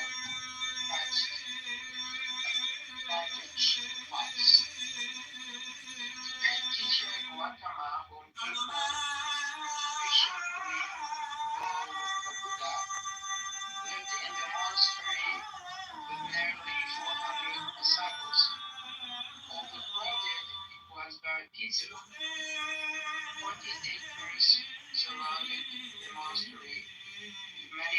kids of preschool and from all over Magellan. Are planted there. Just 30 minutes off north of the capital city of Bratislava, the bamboo forest runs straight monastery had been given to Buddha and his community by King Henry Pizarro 7 years earlier. Sebastian rubbed his eyes and smiled. His legs were still tender as he slowly uncrossed them. 21 years old, he had been ordained there 3 days earlier by the venerable Sariputta, one of the Buddha's senior disciples. During the ordination ceremony, Savati's brown hair was shaved off. Savati was very happy to be part of the Buddha's community. Many peoples were of noble birth, such as the venerable Nanda, the Buddha's brother, and the Ivadata, Anuruddha, and Ananda. Although Savati had not yet been introduced to these men, he had noticed them from afar, even in faded rooms. Their noble bearing was unmistakable. It will be Yo, is this Ish? I can be friends with men of such noble So wait, what? You're in a hospital? Goddamn. The fucking CIA works good, huh? Well, I mean, I'm on this app fucking 80 hours a week. I hear everything. So what did you say? You have diabetes? Nah, I don't have diabetes, bro. I ain't even speak to what illness I got, but I've been in here for a week and some change. I'll be alright though. Oh wow. What you call it, bro? You back channeling me all day, son. Why don't you give up on psyoping me? What are you talking about? I'm not messaging you. Bro, it's you trying to psyop me, bro. My bad channel. Nobody else was. Nobody else had that much. Dude, I'm not messaging you. See, this is a part of the mind game, bro. It's not, dude. You're on that dopamine fix because you're bored as fuck in the hospital. You ain't lie. I am bored as fuck in the hospital. That's why I ended up back on this app, bro. But what you call it? I'm avoiding the hypnosis. I've been avoiding the hypnosis, bro. You're avoiding hypnosis? Yeah, bro. You know the hypnosis you be talking about with the programming. I forget the word you use, but I'm avoiding all that, bro, because this app is a big ass waste of time. Well, it's all in the way you use it. That's true too. It doesn't have to be a big ass waste. I see you found a way to turn this water into wine, shit into sugar. Yeah, but I'm not making any money. This is like artistic endeavor that I think could lead to money, but you know, it's basically bootlegging Clubhouse. You can do it. You don't have to film yourself. You can film another phone. That's the thing, is like when you get out of the hospital, get a $50 burner phone. I'll even send you one, and I'll send you a tripod, 2 tripods, and then you just use one phone to film the other phone and live stream it all into YouTube. There's so many YouTube channels that already do this, that are already publishing Clubhouse rooms. Big rooms, you know, where they have hundreds of people. The people are using this platform as a content organizing tool and publishing it. So, but you look at their YouTubes, it's like they got 3,000 subscribers and they're monetizing. The only person on this app that I know that is making money on YouTube is Hampton Spears. So, I mean, you know, do what Hampton Spears does. You don't have to do his show Baddies, but I would say just bootleg Clownhouse. Nobody's going to sue you. Do you know who owns this fucking app? Like, he's part of the tech bros. He's not going to sue you because he hates YouTube. He hates. Listen, this app's bootleg this bitch when you get out. You know, be a bootlegger with me. I think I might take that up. I don't know. What do you have to lose? You got nothing to lose, everything to gain. Exactly. Once I get out of this hospital, then I might take you up on that real quick. Do it, man, because you bootleg clown house. Go into every room and have a controversial take on everything. Troll them all. You know, I mean, gaslight everybody, because when you gaslight people in clown house and you put it on YouTube, you will gaslight your viewers on YouTube as well. You'll create clips and you'll create live streams, and it's very easy to do. And you don't even have to show your face. You just film the phone. You film the screen. It's like somebody's looking at another cell phone on their cell phone. So it's very sticky. People get hypnotized very easily looking at a cell phone. Right. What you been up to, bro? What do you do, bro? How you got this much free time to fucking troll people? How does Elon Musk have 40 hours a week to come on X and burp and fart and cook buttered steaks? You know, I mean, he's got money. I don't have money, but I mean, I'm just getting by, you know? It's day to day. I mean, I'm surviving and I'm not worried about the future. The big secret is to know that you need not worry about your future. You have to have faith in the simulation. And when you have faith and you let go and you stop resisting, you'll go with the flow. If some random voice is talking in your head and says, he's going to send you a burner phone so you can live stream and bootleg Clown House, just have faith in the voice and say, yes, I will bootleg Clown House.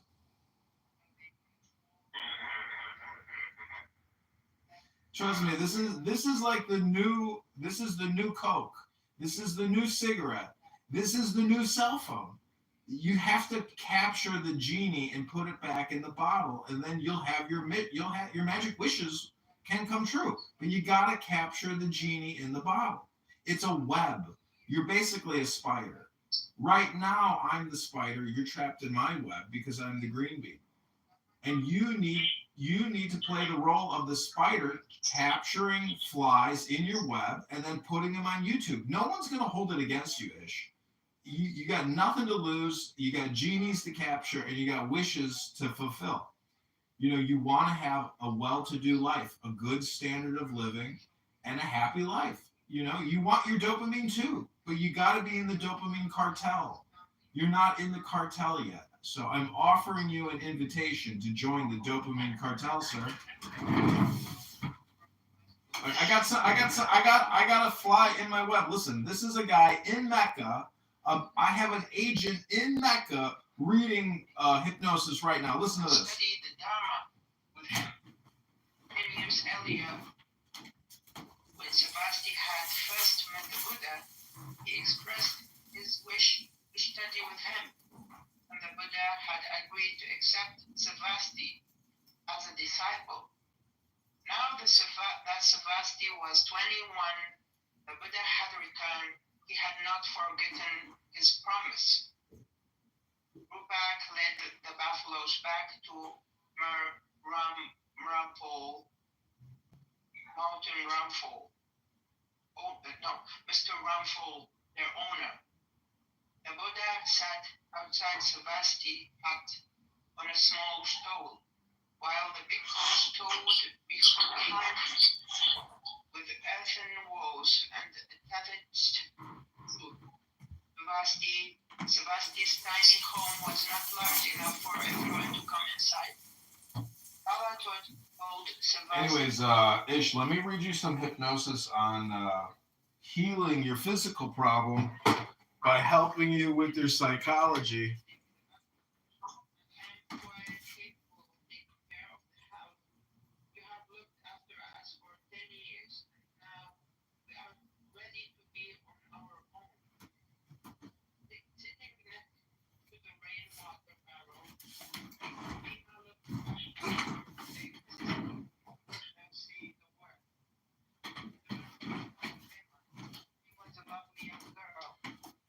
toen Sebastian met hem begon. Ella was 6 years old, Rebecca 3, and Bima only an infant. Ella cooked for the family while Rebecca played in the sand. 6 months following their father's death, their mother passed away in childbirth. Just 11 years old, Sebastian became the head of the household. Okay, Ish, are you there? Yeah, I'm hitting it, bro. Okay, I'm gonna read to you. I ain't gonna lie, I'm about to get some sleep soon because remember I told you where I'm at. So I ain't that even. They got me on the fucking IV. So I need my rest, but I'm listening. Okay, so this will help heal you. It's a powerful poem. It's called Brother of the Silver Star. So this is how you lead a meditation class. So you instruct your listeners to take the deepest breath of the day, hold it for 10 seconds, 10 at 11, 10 at 9, take the deepest breath of the day, hold it. So this is your healing meditation. It's called AHA. There are 7 keys to the Great Gate, being 8 and 1 and 1 and 8. First, let the body of thee be still, bound by the cerements of the will. Corpse rigid, thus thou mayst abort the fidget babes that tease the thought. Next, let the breath rhythm be low, easy, regular, and slow, so that thy being be in tune with the great sea's Pacific swoon. Third, let thy life be pure and calm, swayed softly as a windless palm. Fourth, let the will to live be bound to the one love of the profound. Fifth, let the thought divinely free from sense observe its entity. Watch every thought that springs, enhance hour after hour thy vigilance, intense and keen, turned inward, miss no atom of analysis. Sixth, on one thought securely pinned, still every whisper of the wind, so like a flame straight and unstirred, burn up thy being in one word. Next, still that ecstasy, prolong thy meditation steep and strong, slaying even God, should he distract thy attention from the chosen act. Last, all these things in one o'erpowered, time that the midnight blossom flowered, the oneness is. Yet even in this, my son, thou shalt not do amiss, if thou restrain the expression, shoot thy glance to rapture's darkling root, discarding name, form, sight, and stress, even of this high consciousness. Pierce to the heart, I leave thee here. Thou art the master, I revere, thy radiance that rolls afar, O brother of the silver star.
Send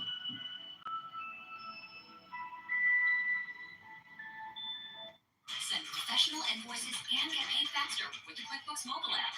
Know when they've been viewed and know when you're paid. Anytime, anywhere.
Hey, sorry.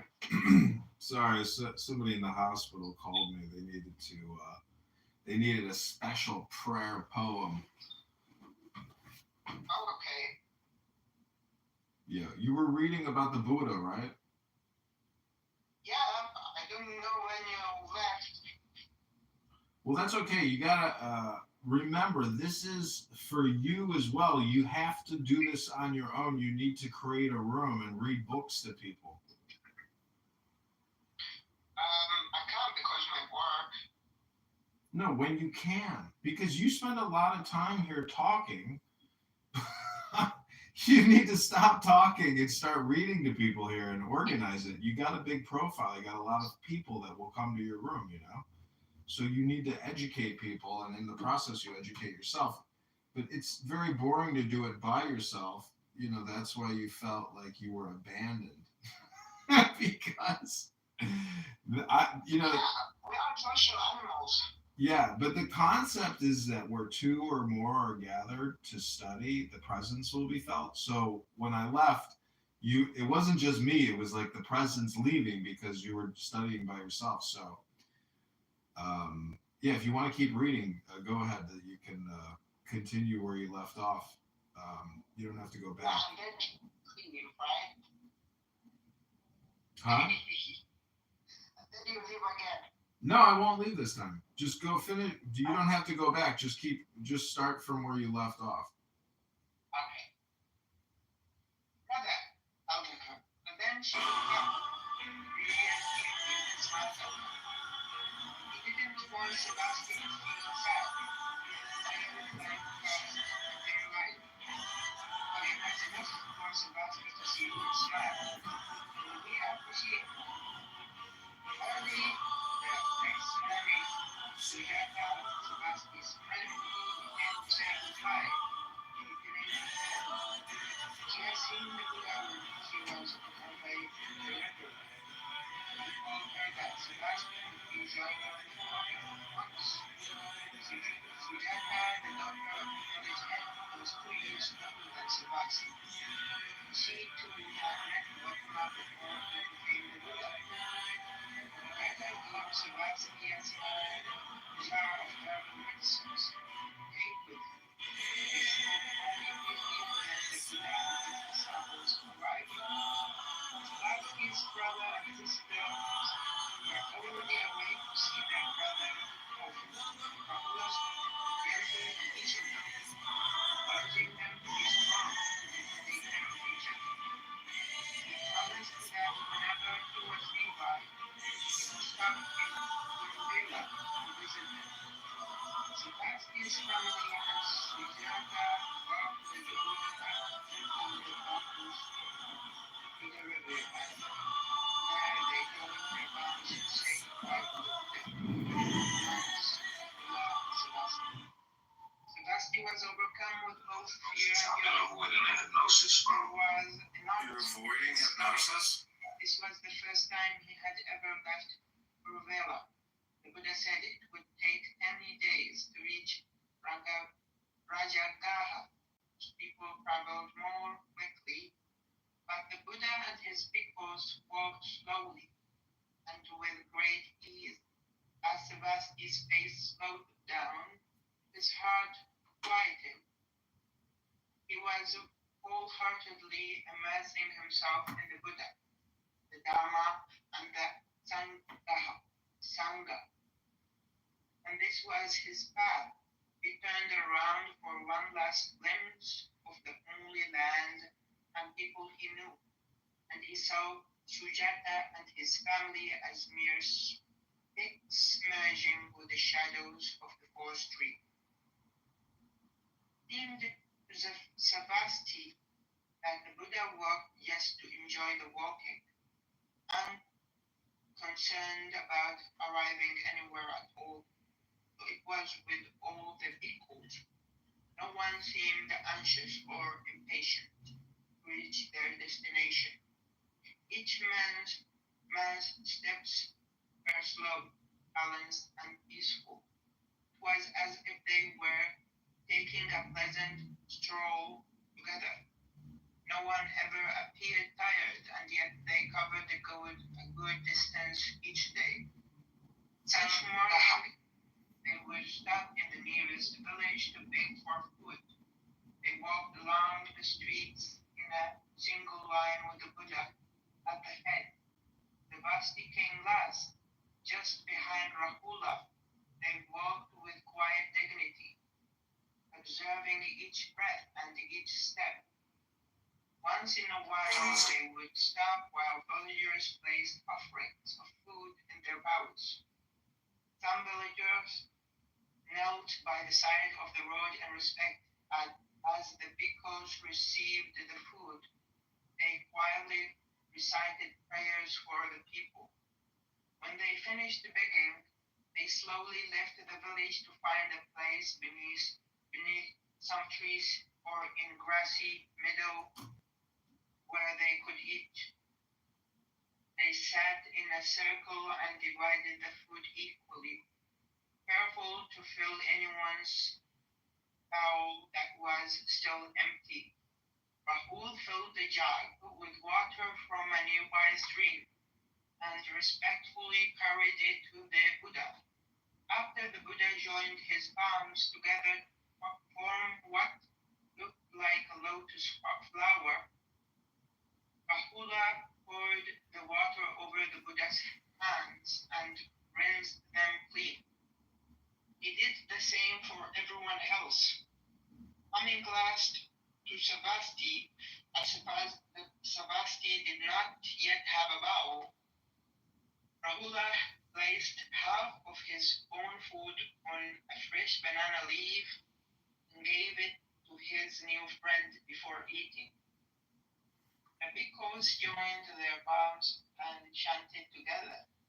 They ate in silence, mindful of each bite. When they finished, some bhikkhus practiced walking meditation. Some did sitting meditation, and others took a short nap. When the hottest part of the day had passed, they took to the road again, and they walked until it was nearly dark. The best places to rest for the night were undisturbed forests, and they walked until they found a good place. Each bhikkhu had his own cushion, and many sat cross-legged in the lotus position for half the night before spreading out their robes and going to sleep. Each bhikkhu carried two robes, the one he was wearing and another to use as protection against wind and cold. The Vastis sat in meditation like the others and learned to sleep upon using a tree wood for a pillow.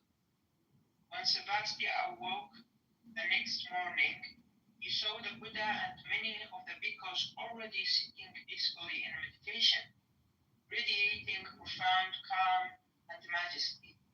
As soon as the sun rose over the horizon, each bhikkhu folded his extra robe, picked up his bow, and began the day's journey. walking in by day and resting by night.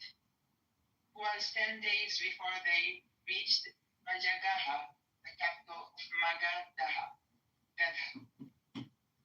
It was the first time Savasti had seen a city. Horse carts, paved streets, and with crowded dwellings. Shouts and laughter echoed everywhere, but the silent procession of the bhikkhus continued, as peacefully as when they strolled along the quiet riverbanks between country rice fields. A few of the city dwellers pushed to watch them, and a few, recognizing the Buddha, bowed deeply to show their respect. The bhikkhus continued their calm procession until they reached the bamboo forest monastery, just beyond the city. News spread quickly throughout the monastery that the Buddha had returned, and within moments, nearly 400 bhikkhus gathered to welcome him back. The Buddha did not say much but asked about everyone's well-being and meditation practice. He entrusted Savasti to Sariputta, who was also Rahula's spiritual instructor. Sariputta was the novice master of Bamboo Forest Monastery that watched over the studies of nearly 50 young monks, all of whom have been in the community for less than 3 years. The abbot of monastery was a monk named Kundana. Rahula was asked to introduce Savasti to the ways of monastery life. Afterward, sit, stand, greet others, do walking and sitting meditation, and observe his breathing. Also showed Savasti how to wear the monk's robe, beg for food, recite prayers, and wash his bowl. For 3 continuous days, Savasti did not leave Rahula's side, so that he could learn these things well. Rahula put his whole heart into instructing Savasti, yet Savasti knew it would take years of practicing before he would be able to do these things in a relaxed and natural way. After this basic instruction, Sariputta invited Savasti into his house and explained the precepts of bhakti. That's it. Thanks for listening, and thanks for leaving. Okay, that was really good. Oh, thank you. Actually, when I was reading, I was thinking about what you said, that when you were there, I was more interested in reading. Mhm. That's actually correct. Right? Yeah, like in the previous room, when you were there, I was interested in reading. Yeah. But then if I read by myself. Well, that's why they say that when 2 or 3 are gathered in study of God, the presence will appear. And so the presence, you can feel it. It makes you happy. So that's why it's important to have a study partner. It's just a concept, but I think it's true. Yeah, but Mecca, you cannot have a study partner about this. Well, you can do it on the internet. I don't understand. What's the difference? Yeah, I can do it on the internet. Thank God for Clubhouse. Like, it is a miracle. Well, cell phones are a miracle. I mean, that software is a miracle, but you're a bigger miracle because you're using it. So it takes 2 to tango. You're connected to it as well. Yeah. Thank you very much. Thank you for. Oh wait, hold on. I want to show you something. Subscribe now. Okay. The name on the YouTube account is called Subscribe Now. Okay.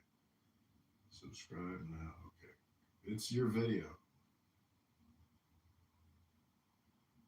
I made it for you. My video? Subscribe now. Okay. Okay, I found it. I'm pushing. There's many set cross like in the Okay, check it out. I'm gonna pin it. Here we go. Click the link above. You can screenshot the video if you want, and change your PTR. But I did a Phoenix AI image picture of a phoenix meditating in a bamboo garden. Oh, that's so cute. That's very cute. Thank you very much, man. You're welcome. I hope you enjoy. Is that your channel? Huh? That's your channel? Yeah. Oh, you made a lot of phoenixes. Mm-hmm. Is that you? Yeah, that's me.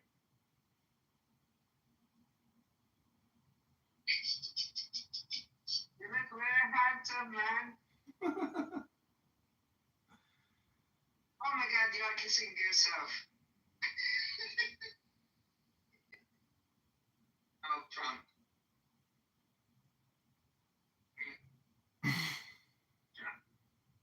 It's a lot of Adrian Dittmann. Trump is going to take $6 billion from us. Yeah. The king of Saudi Arabia says he's going to invest $600 billion in the U.S. Yeah, I hope they invested in good things. Yeah, there's a lot of videos on this YouTube channel. I mean, not that many. How many? 100? 120. You're having a lot of videos, man. Yeah, that's just one account. You're kissing yourself. I have another YouTube account that has 4,500 videos on it. It's called Subscribe Now You. Let me see. Wow, you have beautiful arts in the walls. Yeah, you got a lot. Is this your art? It's not. Some of it is mine, but I bought a lot of it on eBay. Oh, Alex Ray is nice. Very nice. Yeah.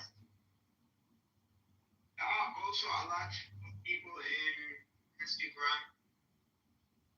You know, someone called the quota of Earth.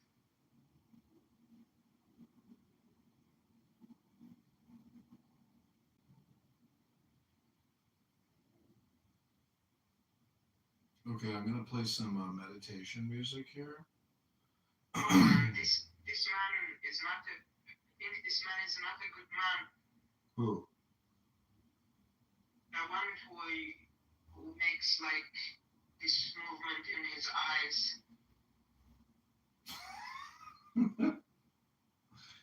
Okay, listen to this. Yeah, I know. Life is scary. If you're bored, guess what people do? They scare themselves.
Okay, this is the Ram mantra. It's just saying Ram, Ram, Ram, Ram over and over again. I'm gonna let this run for I don't know, probably 30 minutes. So I hope you have a great day, Phoenix. God bless you, and Thank you thanks for so the much. reading. It was amazing, man. Thank you, thank you, thank you, thank you. Yeah, let's do it again. Let's do it again.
2.5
hour drive ahead of me. That's at a minimum. So I can get some company for my drive. Nice. I thought I'd just kind of continue, some of the, the ways that, some of these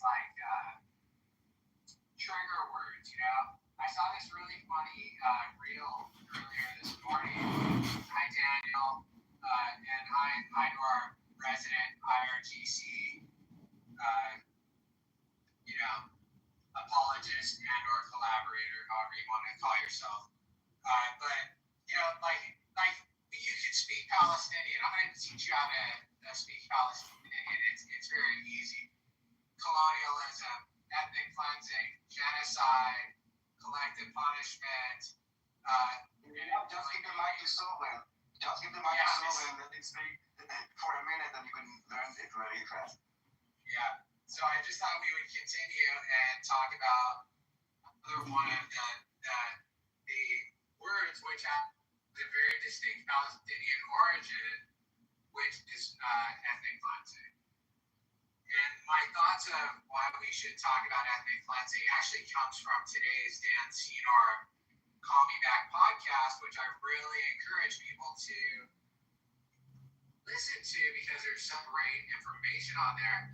But the person that he was interviewing today, and I'm going to try and you guys a link for it momentarily here, was saying something really important. I thought this was like really critical. He said, not only can we be talking about what we don't want, right? We don't want to have a terror state on our border.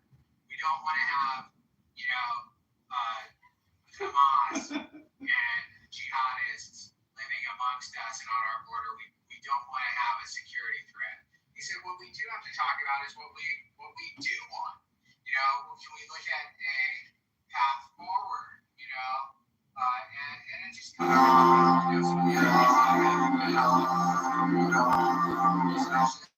it, sort of,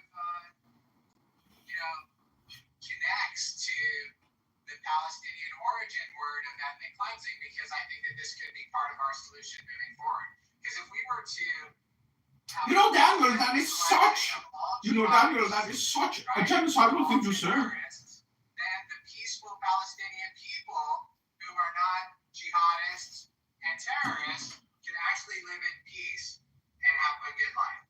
But as long as the Jews and the Arabs are living amongst jihadists and terrorists, none of us are going to really have a very good life. So I think that it's really like one of these things, this ethnic cleansing idea, that would really benefit all of the good people of the region and, quite frankly, of the world. We should probably ethnically cleanse the entire world of the jihadist terrorists. I think that would be a good idea, personally. So what ethnicity are we talking about? What is the ethnicity? The terrorists. That's a very good question. Group? Yes, it's an ethnic group. Whoever identifies as a jihadist terrorist would be in that ethnic group. Because they seem to have a very distinct ethnic profile. The watermelon people. Swimming like ethnic cleansing. With Tesla! Do they mean the Palestinian is an ethnic group? Yes. Does anybody here identify as a Palestinian? I can identify. Look, I can play Soren's role better than Soren. Soren can pretend to be a Palestinian. I'm pretty sure you guys can because you're a bunch of con artists. And this is why we can do this, because you are one also. So. No, I understand the arguments. That's all I'm saying. Understand the argument. That really hurts my feelings, Soren, that you would say that. I mean, being called a con artist is a deep insult, even here on Clubhouse. Like, someone might get their panties in a bunch if they're called a con artist. The Palestinian arts. Daniel, Daniel, didn't the you heard about the stabbing guy the other day who came from America? He had a green card. Huh? It was from Morocco with an American green card. But I thought he came from America. Yes, with a green card. Yeah, he flew from America. He flew from New York. And he had recently been consuming some propaganda about how there were a bunch of starving people, and so, what I'm saying is the propaganda is their justification for their crimes, and they're stupid to the point that and you know all this, but the room is still growing, I guess, so we're just reminding ourselves of this fun discussion that we have every day.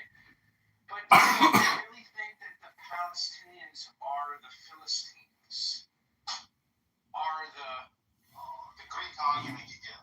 No, they do think this, and they say that knafe is a Palestinian food, and hummus is a traditional Palestinian food, and all of that. If you understand, if you deny the Palestinian identity, you actually make them hate you guys more. Yeah, I don't think they can hate us more. We're not denying the identity. We're trying understand if this is an if it's an ethnic group. Maybe we can open the definition of what is an ethnic group. Just like the end result of you denying them that's going to make you hate more. That's all I'm saying. Maybe that's your purpose in here. Yeah, the problem is you're not listening. You're listening only to yourself. So mute up and try to use your ears to listen. We're not denying the identity. We are now trying to understand if this is an ethnic group. Per the definition of ethnicity, not every group, like a soccer team can be a group. Or, I don't know, fans of LA, but it's not an ethnic group. We're talking about the word ethnicity, okay? And we want to see if this applies to the group of the national identity, which is Palestinian. For example, American is not an ethnic group, right? But it is like an identity. So what we're trying to understand, and I understand that maybe nuances are a bit difficult for you, Soren. The focus here today, right now, is that you can also refer to the title. The word is ethnic. Yeah. Okay, Soren, are we okay now? Let's accept that like Palestinians are not ethnic. Let's say they're not even human beings. No, we did see. Okay, so listen. They're not human beings. No. Shut up. So we can now open the definition of what is an ethnicity, and then we will see if it applies to Palestinians, and then we will all make a decision if it's an ethnic group. It's not ethnic. I told you. I even went to something further. You know what? Something further. They're not even there. They're I think that Soren is wasting our time. Soren, I will not warn you again. Please. You want to participate? You can participate. If you want to do this, I think Amir's room is right at your level. You will be very welcome there. If you want to be here, you will try to have like more honest and more like intelligent conversations.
is a common and distinctive culture, religion, or language. That's what that right. So that is right. So that is the middle. You can say that exactly parents. You could say yes, and exactly. We are asking if Palestinians as a group are ethnically are they distinctly different than any other Arab that's, let's say, the Jordanians, okay, the people that live in Jordan, is it any different? Is it any different than the Arabs that live in, I don't know, Janine, for example? Are you an angel? Are you here to take me to heaven? Huh? She's a ghost bird. She's a ghost, and everything when people see her.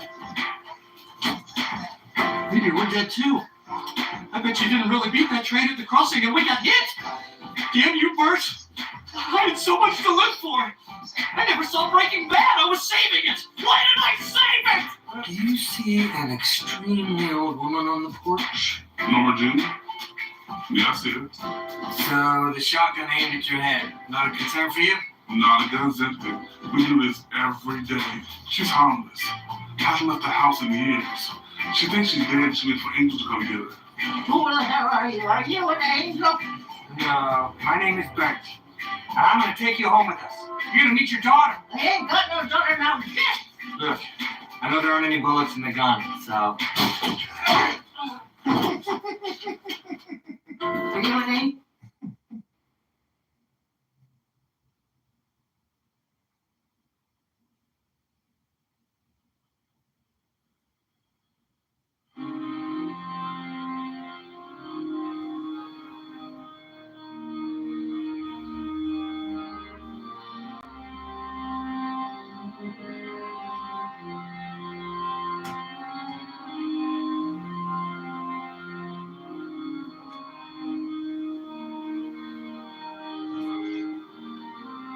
So in that makes you define different groups of people.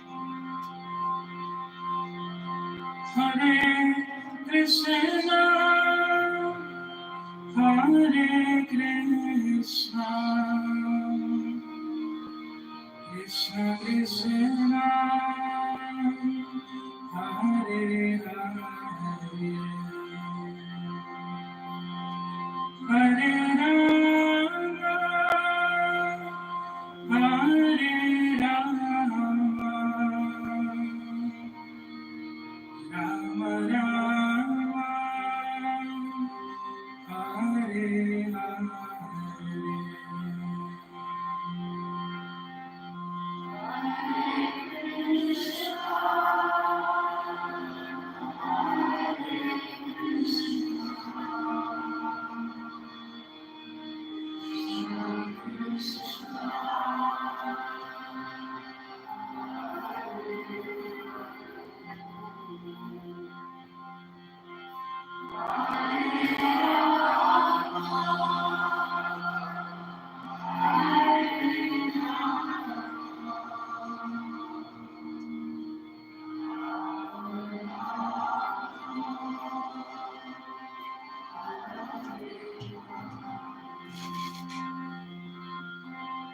Hare Krishna, Hare Krishna,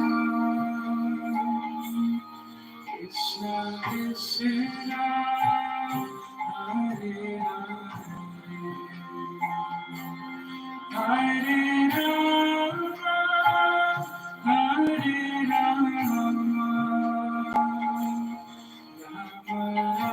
Rama, Hare Hare.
Congratulations, Illinois seniors. You can now qualify for a grocery allowance card worth up to $2,000.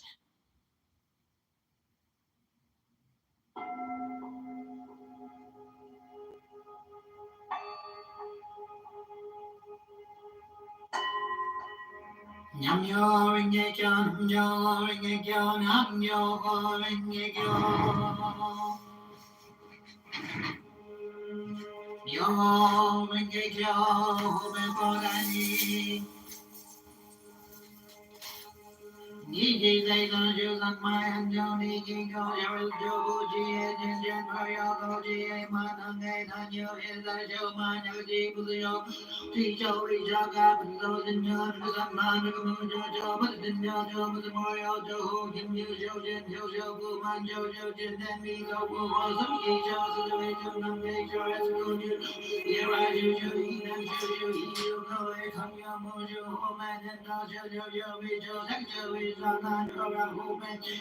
the sky equals of the magic and more and Korea Mole Rivers always I don't get those and magic Mola Jojo and I make no more Charles Jojo Jonas Juju Hina Juju Hiyu Ko and Kanya Mushu Hope and no show Jojo Shaga Mora Moken Miso Hobu Jojo Teacher and Muju Bosses Joe Shaga Jojo Dice Nail and Meiji Hoju was Jojo and Good. No, they go show me, Joe, no, they saw, no, they Joe, no, they tap, no, they read, no, they back, and no, they got, no, they hold, no, they hold, show me, Joe, no, they got, no, they read, no, they got, no, they hold, no, they mark up, show me, Joe, no, they go, no, they show, no, they got, no, they read, no, they got, no, they got, no, they hold, no, they mark up, Joe,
thank you Arjun. आपको पता है रेमेडली से बहुत आसान हो जाता है। Just helps me pay for my bill. Sign up directly on the app. Choose your own hours. Get paid to deliver on your time.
Okay, this is called "Oh Brother of the Silver Star." It's called "Aha" by Aleister Crowley.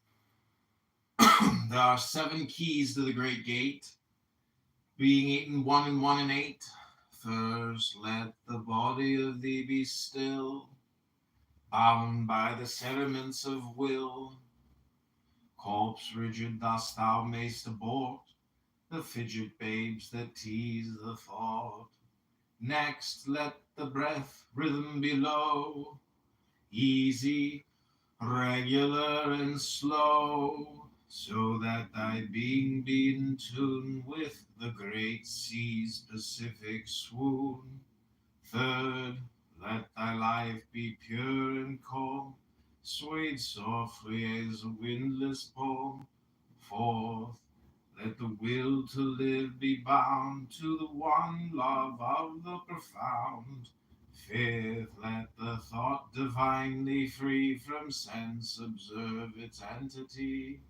Watch every thought that springs, enhance hour after hour thy vigilance, intense and keen turned inward, miss no atom of analysis, circs on one thought, securely pinned, still every whisper of the wind.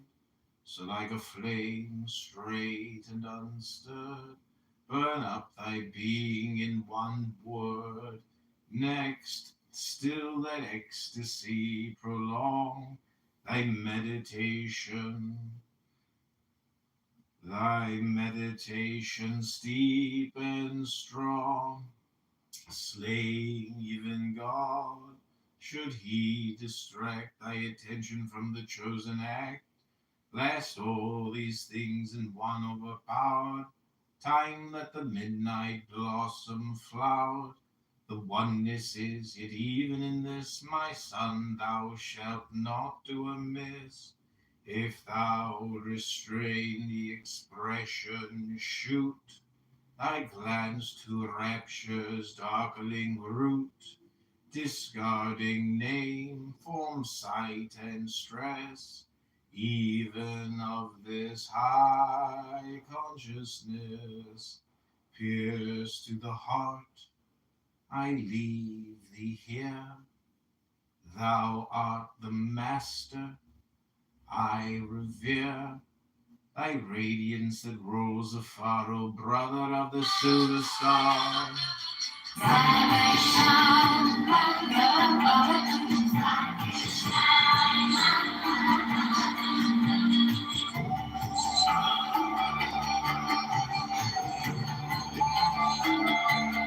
Salvation's gospel of the truth. Salvation, shanty of the truth. Salvation, born of the truth. Salvation, born of the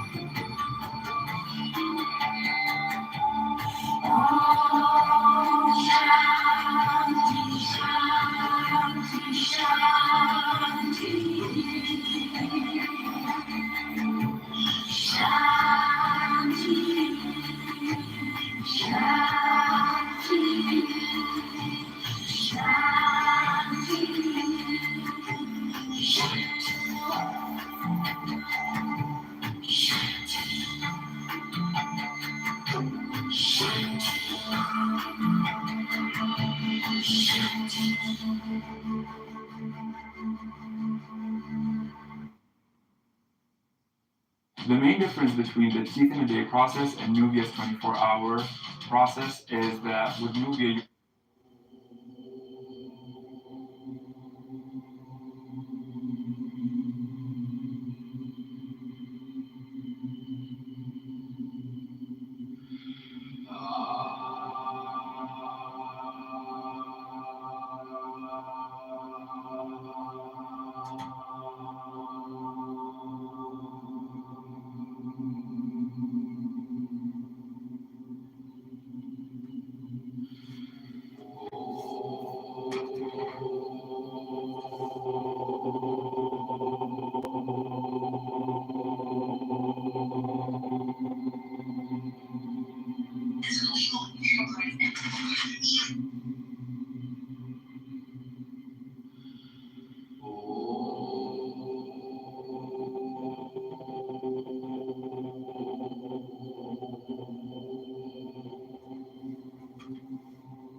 Seven keys to the great gate. If you're finally ready to take a trip without the kids, why stay at a hotel?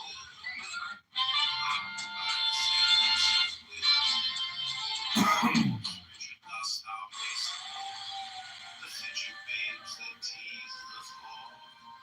Next, let the breath rhythm below. Easy, regular, and slow. So that I begin to with the great seas, Pacifics.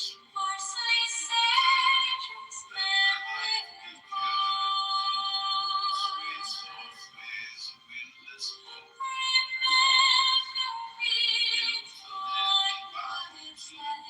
Love of the profound. Faith, let the thought divinely free from sense observe its entity. Watch every thought that springs, enhance hour after hour thy vigilance, intense and keen, turned inward. Miss no atom of analysis. Searched on one thought, securely pinned, still every whisper of the wind. So like a flame straight and unstirred, burn up thy being in one word. Next, still that ecstasy prolong thy meditation. Thy meditation steep and strong, slay even God, should he distract thy attention from the chosen act. Last all these things in one overpowered, time that the midnight blossom flowered. The oneness is, yet even in this, my son, thou shalt not do amiss. If thou restrain the expression, shoot thy glance to rapture's darkling root, discarding name, form, sight, and stress, even of this high consciousness. Pierce to the heart, I leave thee here. Thou art the master, I revere thy radiance that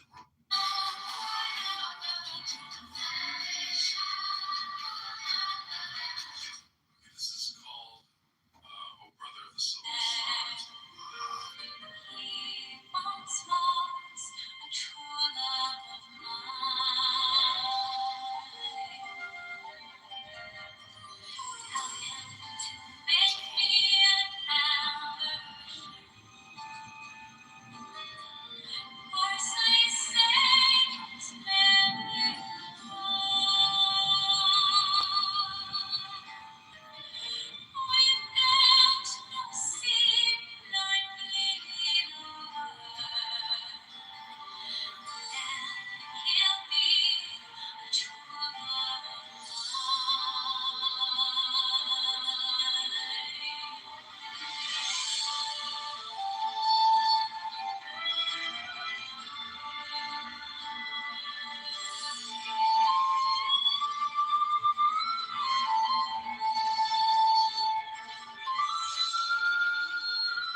Dude,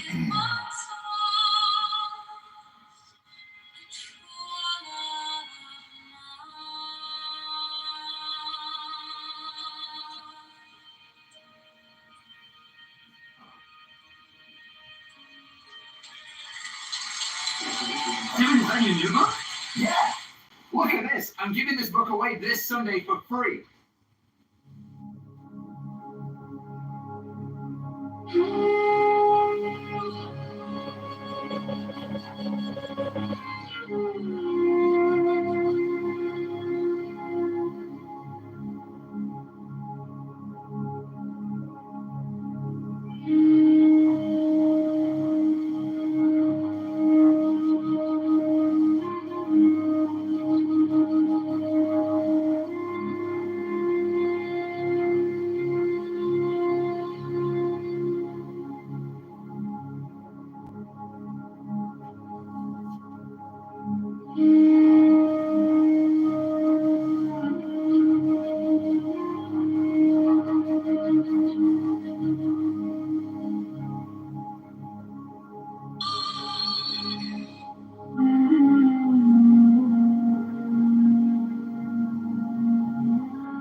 Today we are setting up this Chick-fil-A employee for anything she wants. You can take any item you want I'll go get it for you. Honestly, I really want to thank Max's. Meet me back here in about 30 minutes. Can you take like a break? And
Hari Om Babaji, Hari Om. Hari Om Guruji, Hari Om. Hari Om Bhagavata, Hari Om Kesava.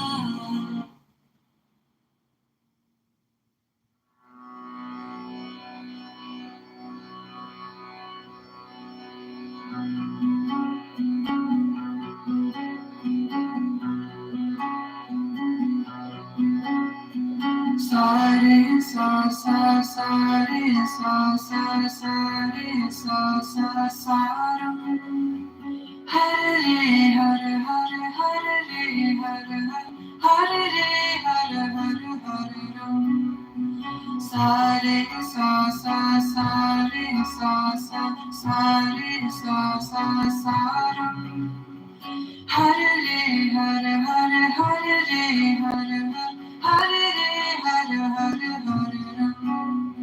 Sare sa sa sare sa sa sare sa sa saram.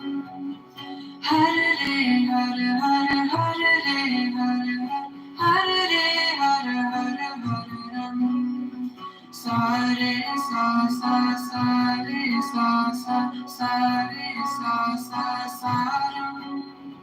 Hare Hare Hare Hare Hare Hare Hare Ram.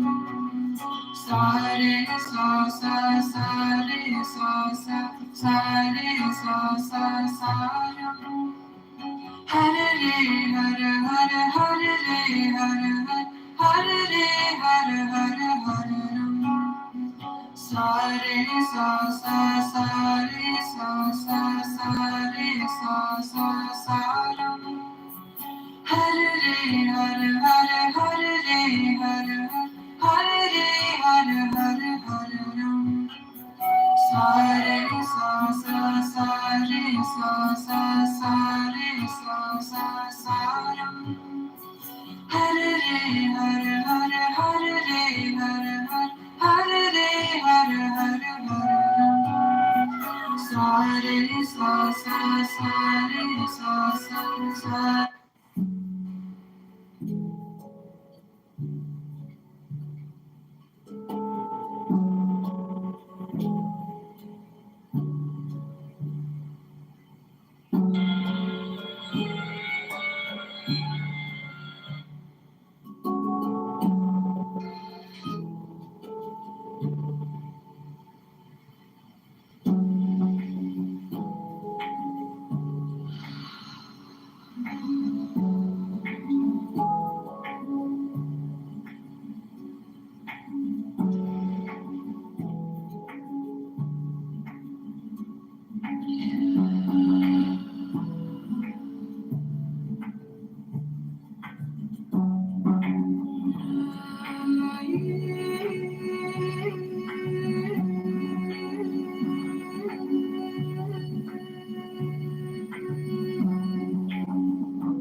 My silence, like an expanding sphere, spreads everywhere.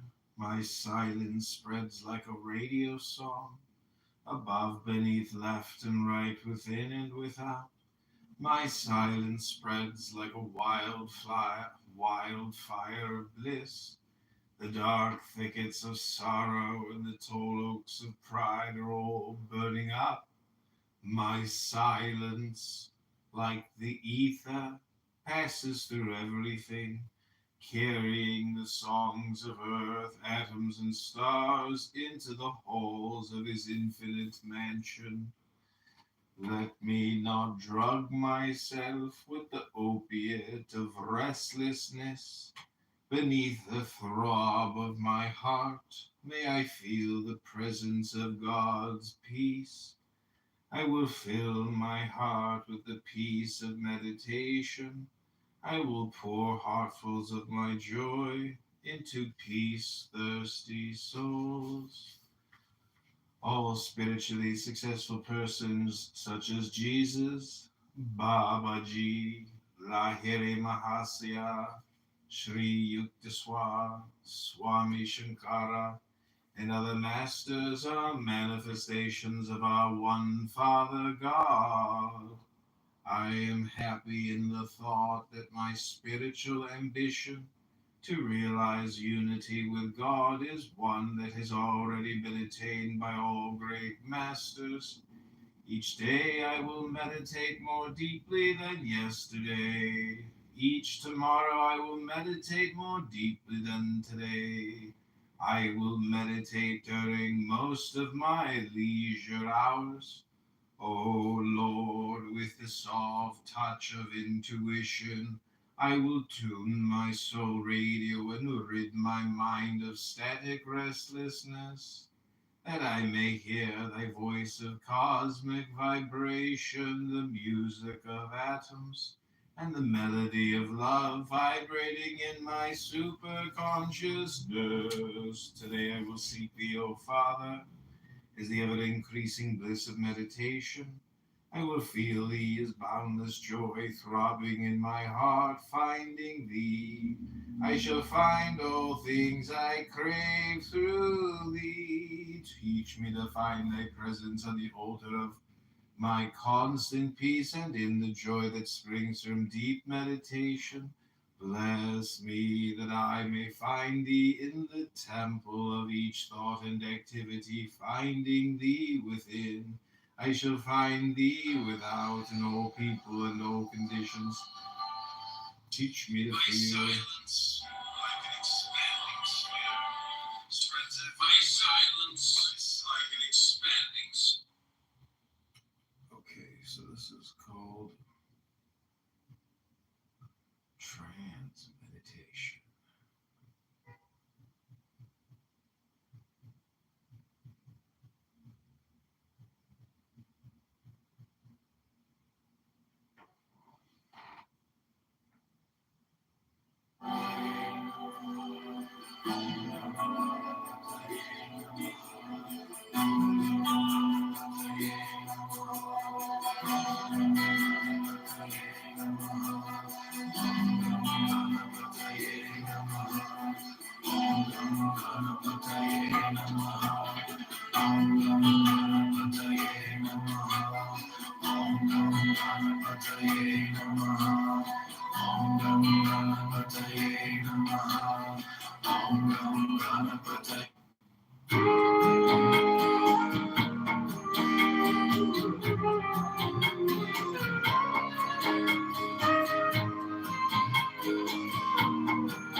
My silence, like an expanding sphere, spreads everywhere.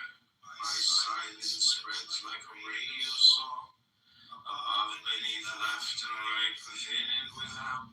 My silence spreads like a wildfire of bliss. The dark thickets of sorrow with the tall oaks and pride are all burning up. My silence, like the ether, passes through everything, carrying the songs of earth, atoms, and stars into the halls of this infinite mansion. Let me not run myself with the opiate of restlessness. Beneath the throb of my heart, may I feel the presence of God's peace. I will fill my heart with the peace of meditation. I will pour heartfuls of my joy into peace-thirsty souls.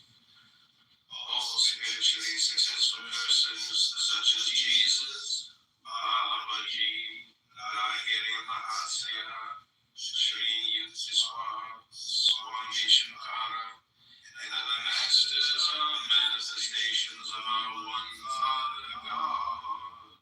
I am happy in the thought that my spiritual ambition to realize unity with God is one that has already been attained by all great masters.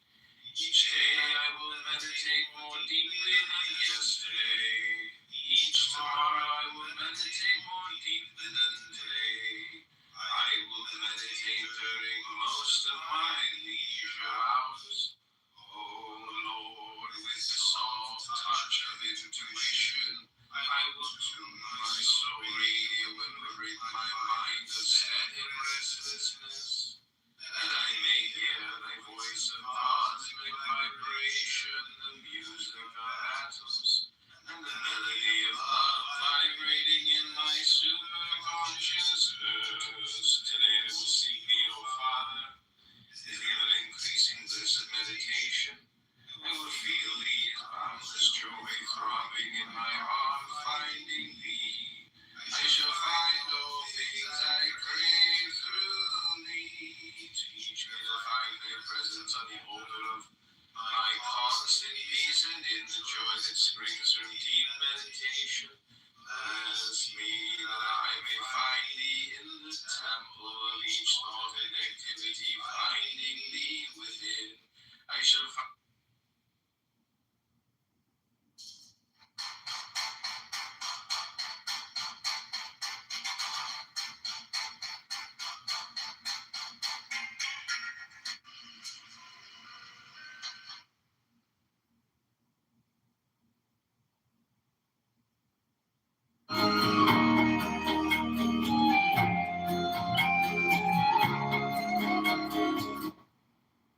It shouldn't hurt to walk.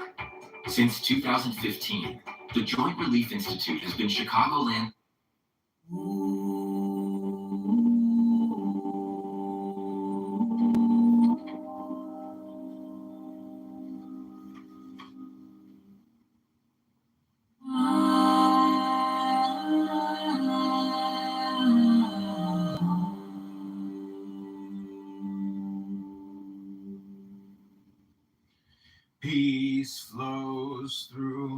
heart and blows through me as a zephyr. Peace fills me like a fragrance. Peace runs through me like rays.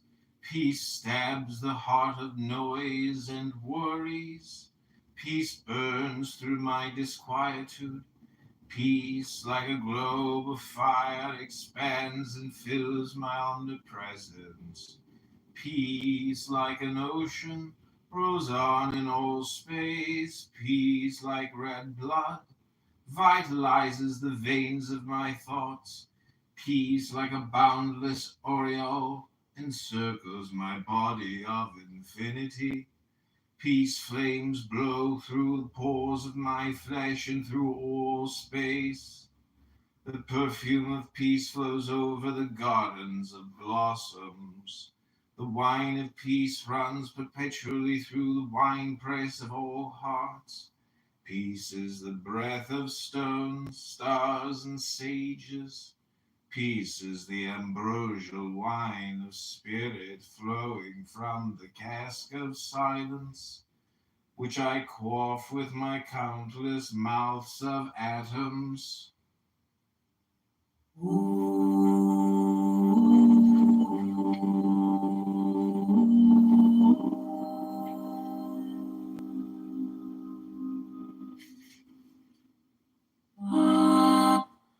I will do away with the mockery of parroting prayer. I will pray deeply until the darkness of meditation burns with thy flaming presence. Heavenly Father, I cannot wait until tomorrow for thy song. Today I will broadcast my soul call into the ether with such loving concentration that thou must respond through the receiver of my silence. O Spirit, ever existing, ever conscious, ever new bliss, take away from my mind the weight of indifference and forgetfulness. May I drink the nectar of thine ever-blessed presence. With the deepening of inner and outer silence, thy peace comes to me. I will try always to hear the echo of thy footsteps. Having thee is the deepest joy of deepest meditation. I know that all things, prosperity, health, and wisdom will be added unto me. Teach me to fish for thee in the deepest waters of my soul.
Peace flows through my heart and blows through me as a zephyr. Peace fills me like a fragrance. Peace runs through me like rays. Peace stabs the heart of noise and worries. Peace burns through my disquietude. Peace, like a globe of fire, expands and fills like an ocean rolls on in all space. Peace like red blood vitalizes the veins of my thoughts. Peace like a boundless aureole encircles my body of infinity. Peace flames blow through the pores of my flesh and through walls.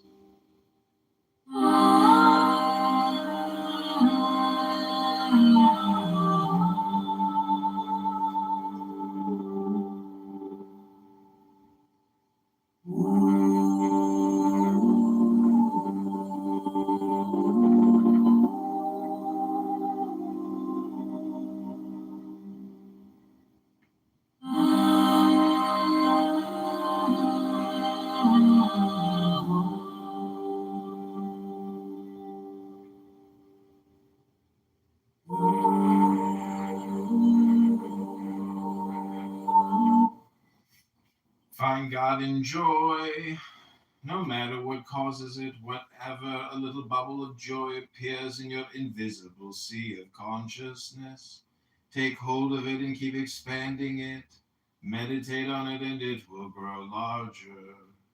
Watch not the limitations of the little bubble of your joy, but keep expanding it until it grows bigger and bigger. Keep puffing at it with the breath of concentration from within until it spreads all over the ocean of infinity in your consciousness. Keep puffing at the bubble of joy until it breaks its confining walls and becomes the sea of joy.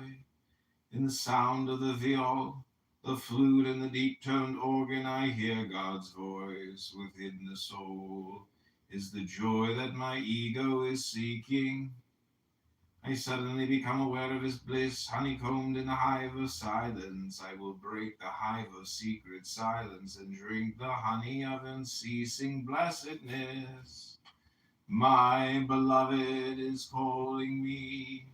With flowers, with bright skies, with the divine manna of joy in happy minds, with souls full of wisdom, with songs of the birds, with divine melodies in the hearts of men, my beloved is calling me to retrace my footsteps to his home of peace within.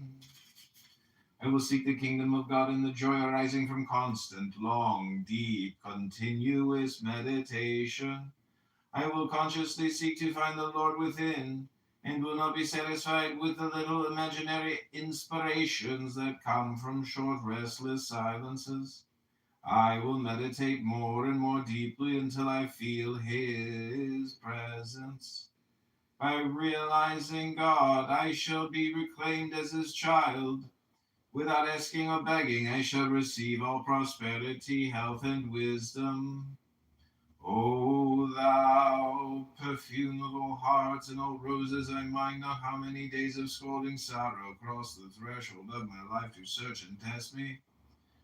Through thy blessing may they remind me of my errors that have kept me away from thee, protector of all.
joy.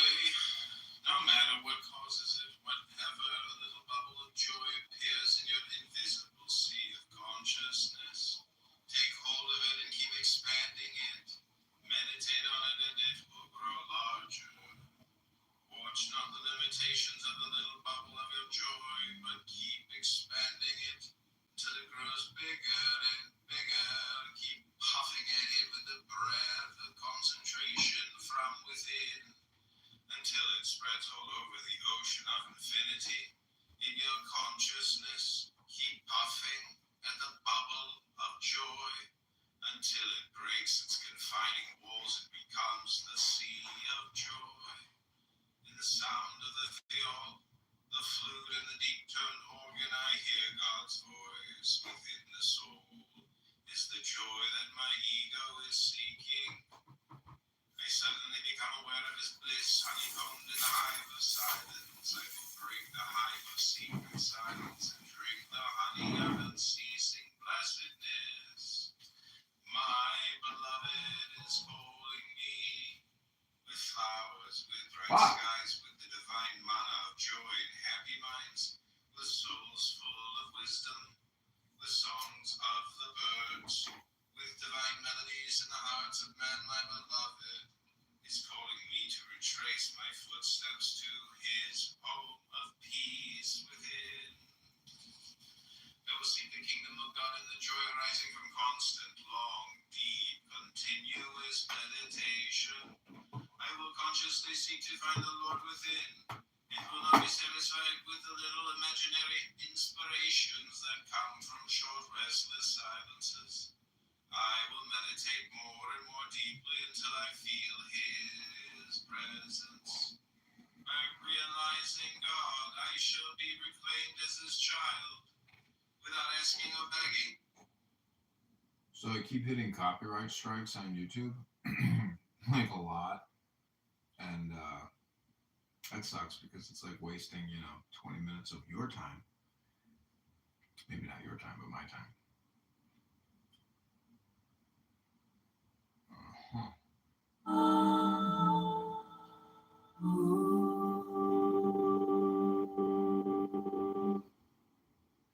Congratulations, Illinois seniors. You can now qualify for a grocery allowance card worth up to $2,000.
Took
over, right? So the situation for them in US is getting more and more limited, right? So they are lying to you in order to practice for idea how to continue to lie to the European, right? So this is why I keep saying that focus on Europe. This is where, because Trump is one nation, right? And Trump is increasingly assertive and also making European a bit nervous. I hope it won't reach a point where it reach a point whereby they just want to piss Trump off by making Israeli in a very difficult political situation. This is where you all need to focus not to let that happen, and therefore the Palestine and all these pro-radical Muslim they are here to practice. They are here to figure out the big point. They are here to figure out what could trigger you all to react and so on. Basically, there's no more reason to talk to them. The card is very clear, right?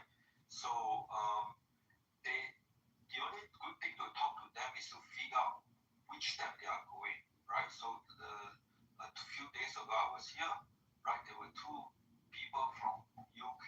One just never give up, right? Just lie as much as possible. Just keep on continue, just keep on continue. The other one review a very important thing. Basically, I follow them since October 7th, right? The main difference between the teeth in a day process and Nuvia's 24-hour process is that with 2024, they were celebrating because all the campus was protesting and they were so full of excitement, right? But now January 2025, there's nothing left. Yeah, and so which is maybe why one of them to try to see how we react to what he said is UK. This is their next step. UK, yeah, their transition, their headquarters will be based in UK. And this is point number one.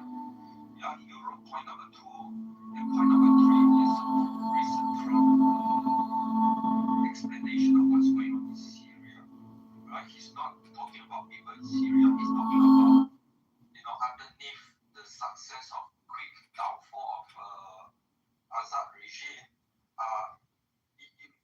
They are just a couple of people, right? Supposed to be a couple of people northwest of from there, and then suddenly everything's down because behind these people there are a lot of people in plane craft or whatever coming from Turkey. That's what according to Trump said. So please check out what Trump say about how he think about Turkey, how Turkey infiltrate in many different ways to Syria, right? So this is your next worry. You are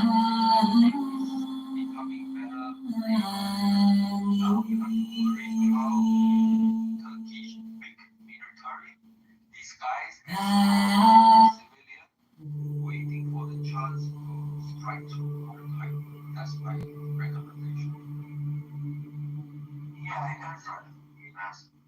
Yeah, basically when you finish off your immediate opponent, you have the next round.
Fucking bitch got a copyright strike on me. Can't appeal it.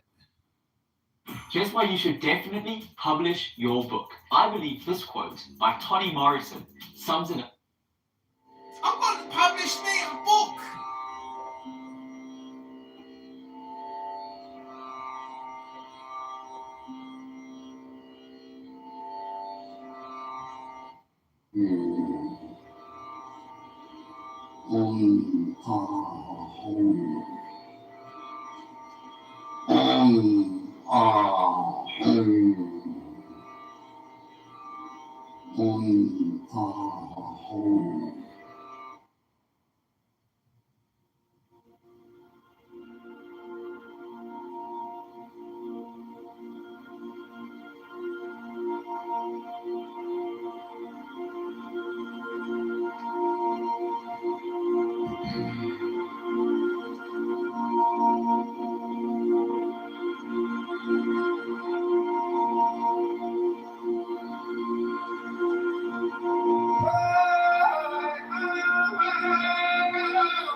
Shri Ram, Jai Ram,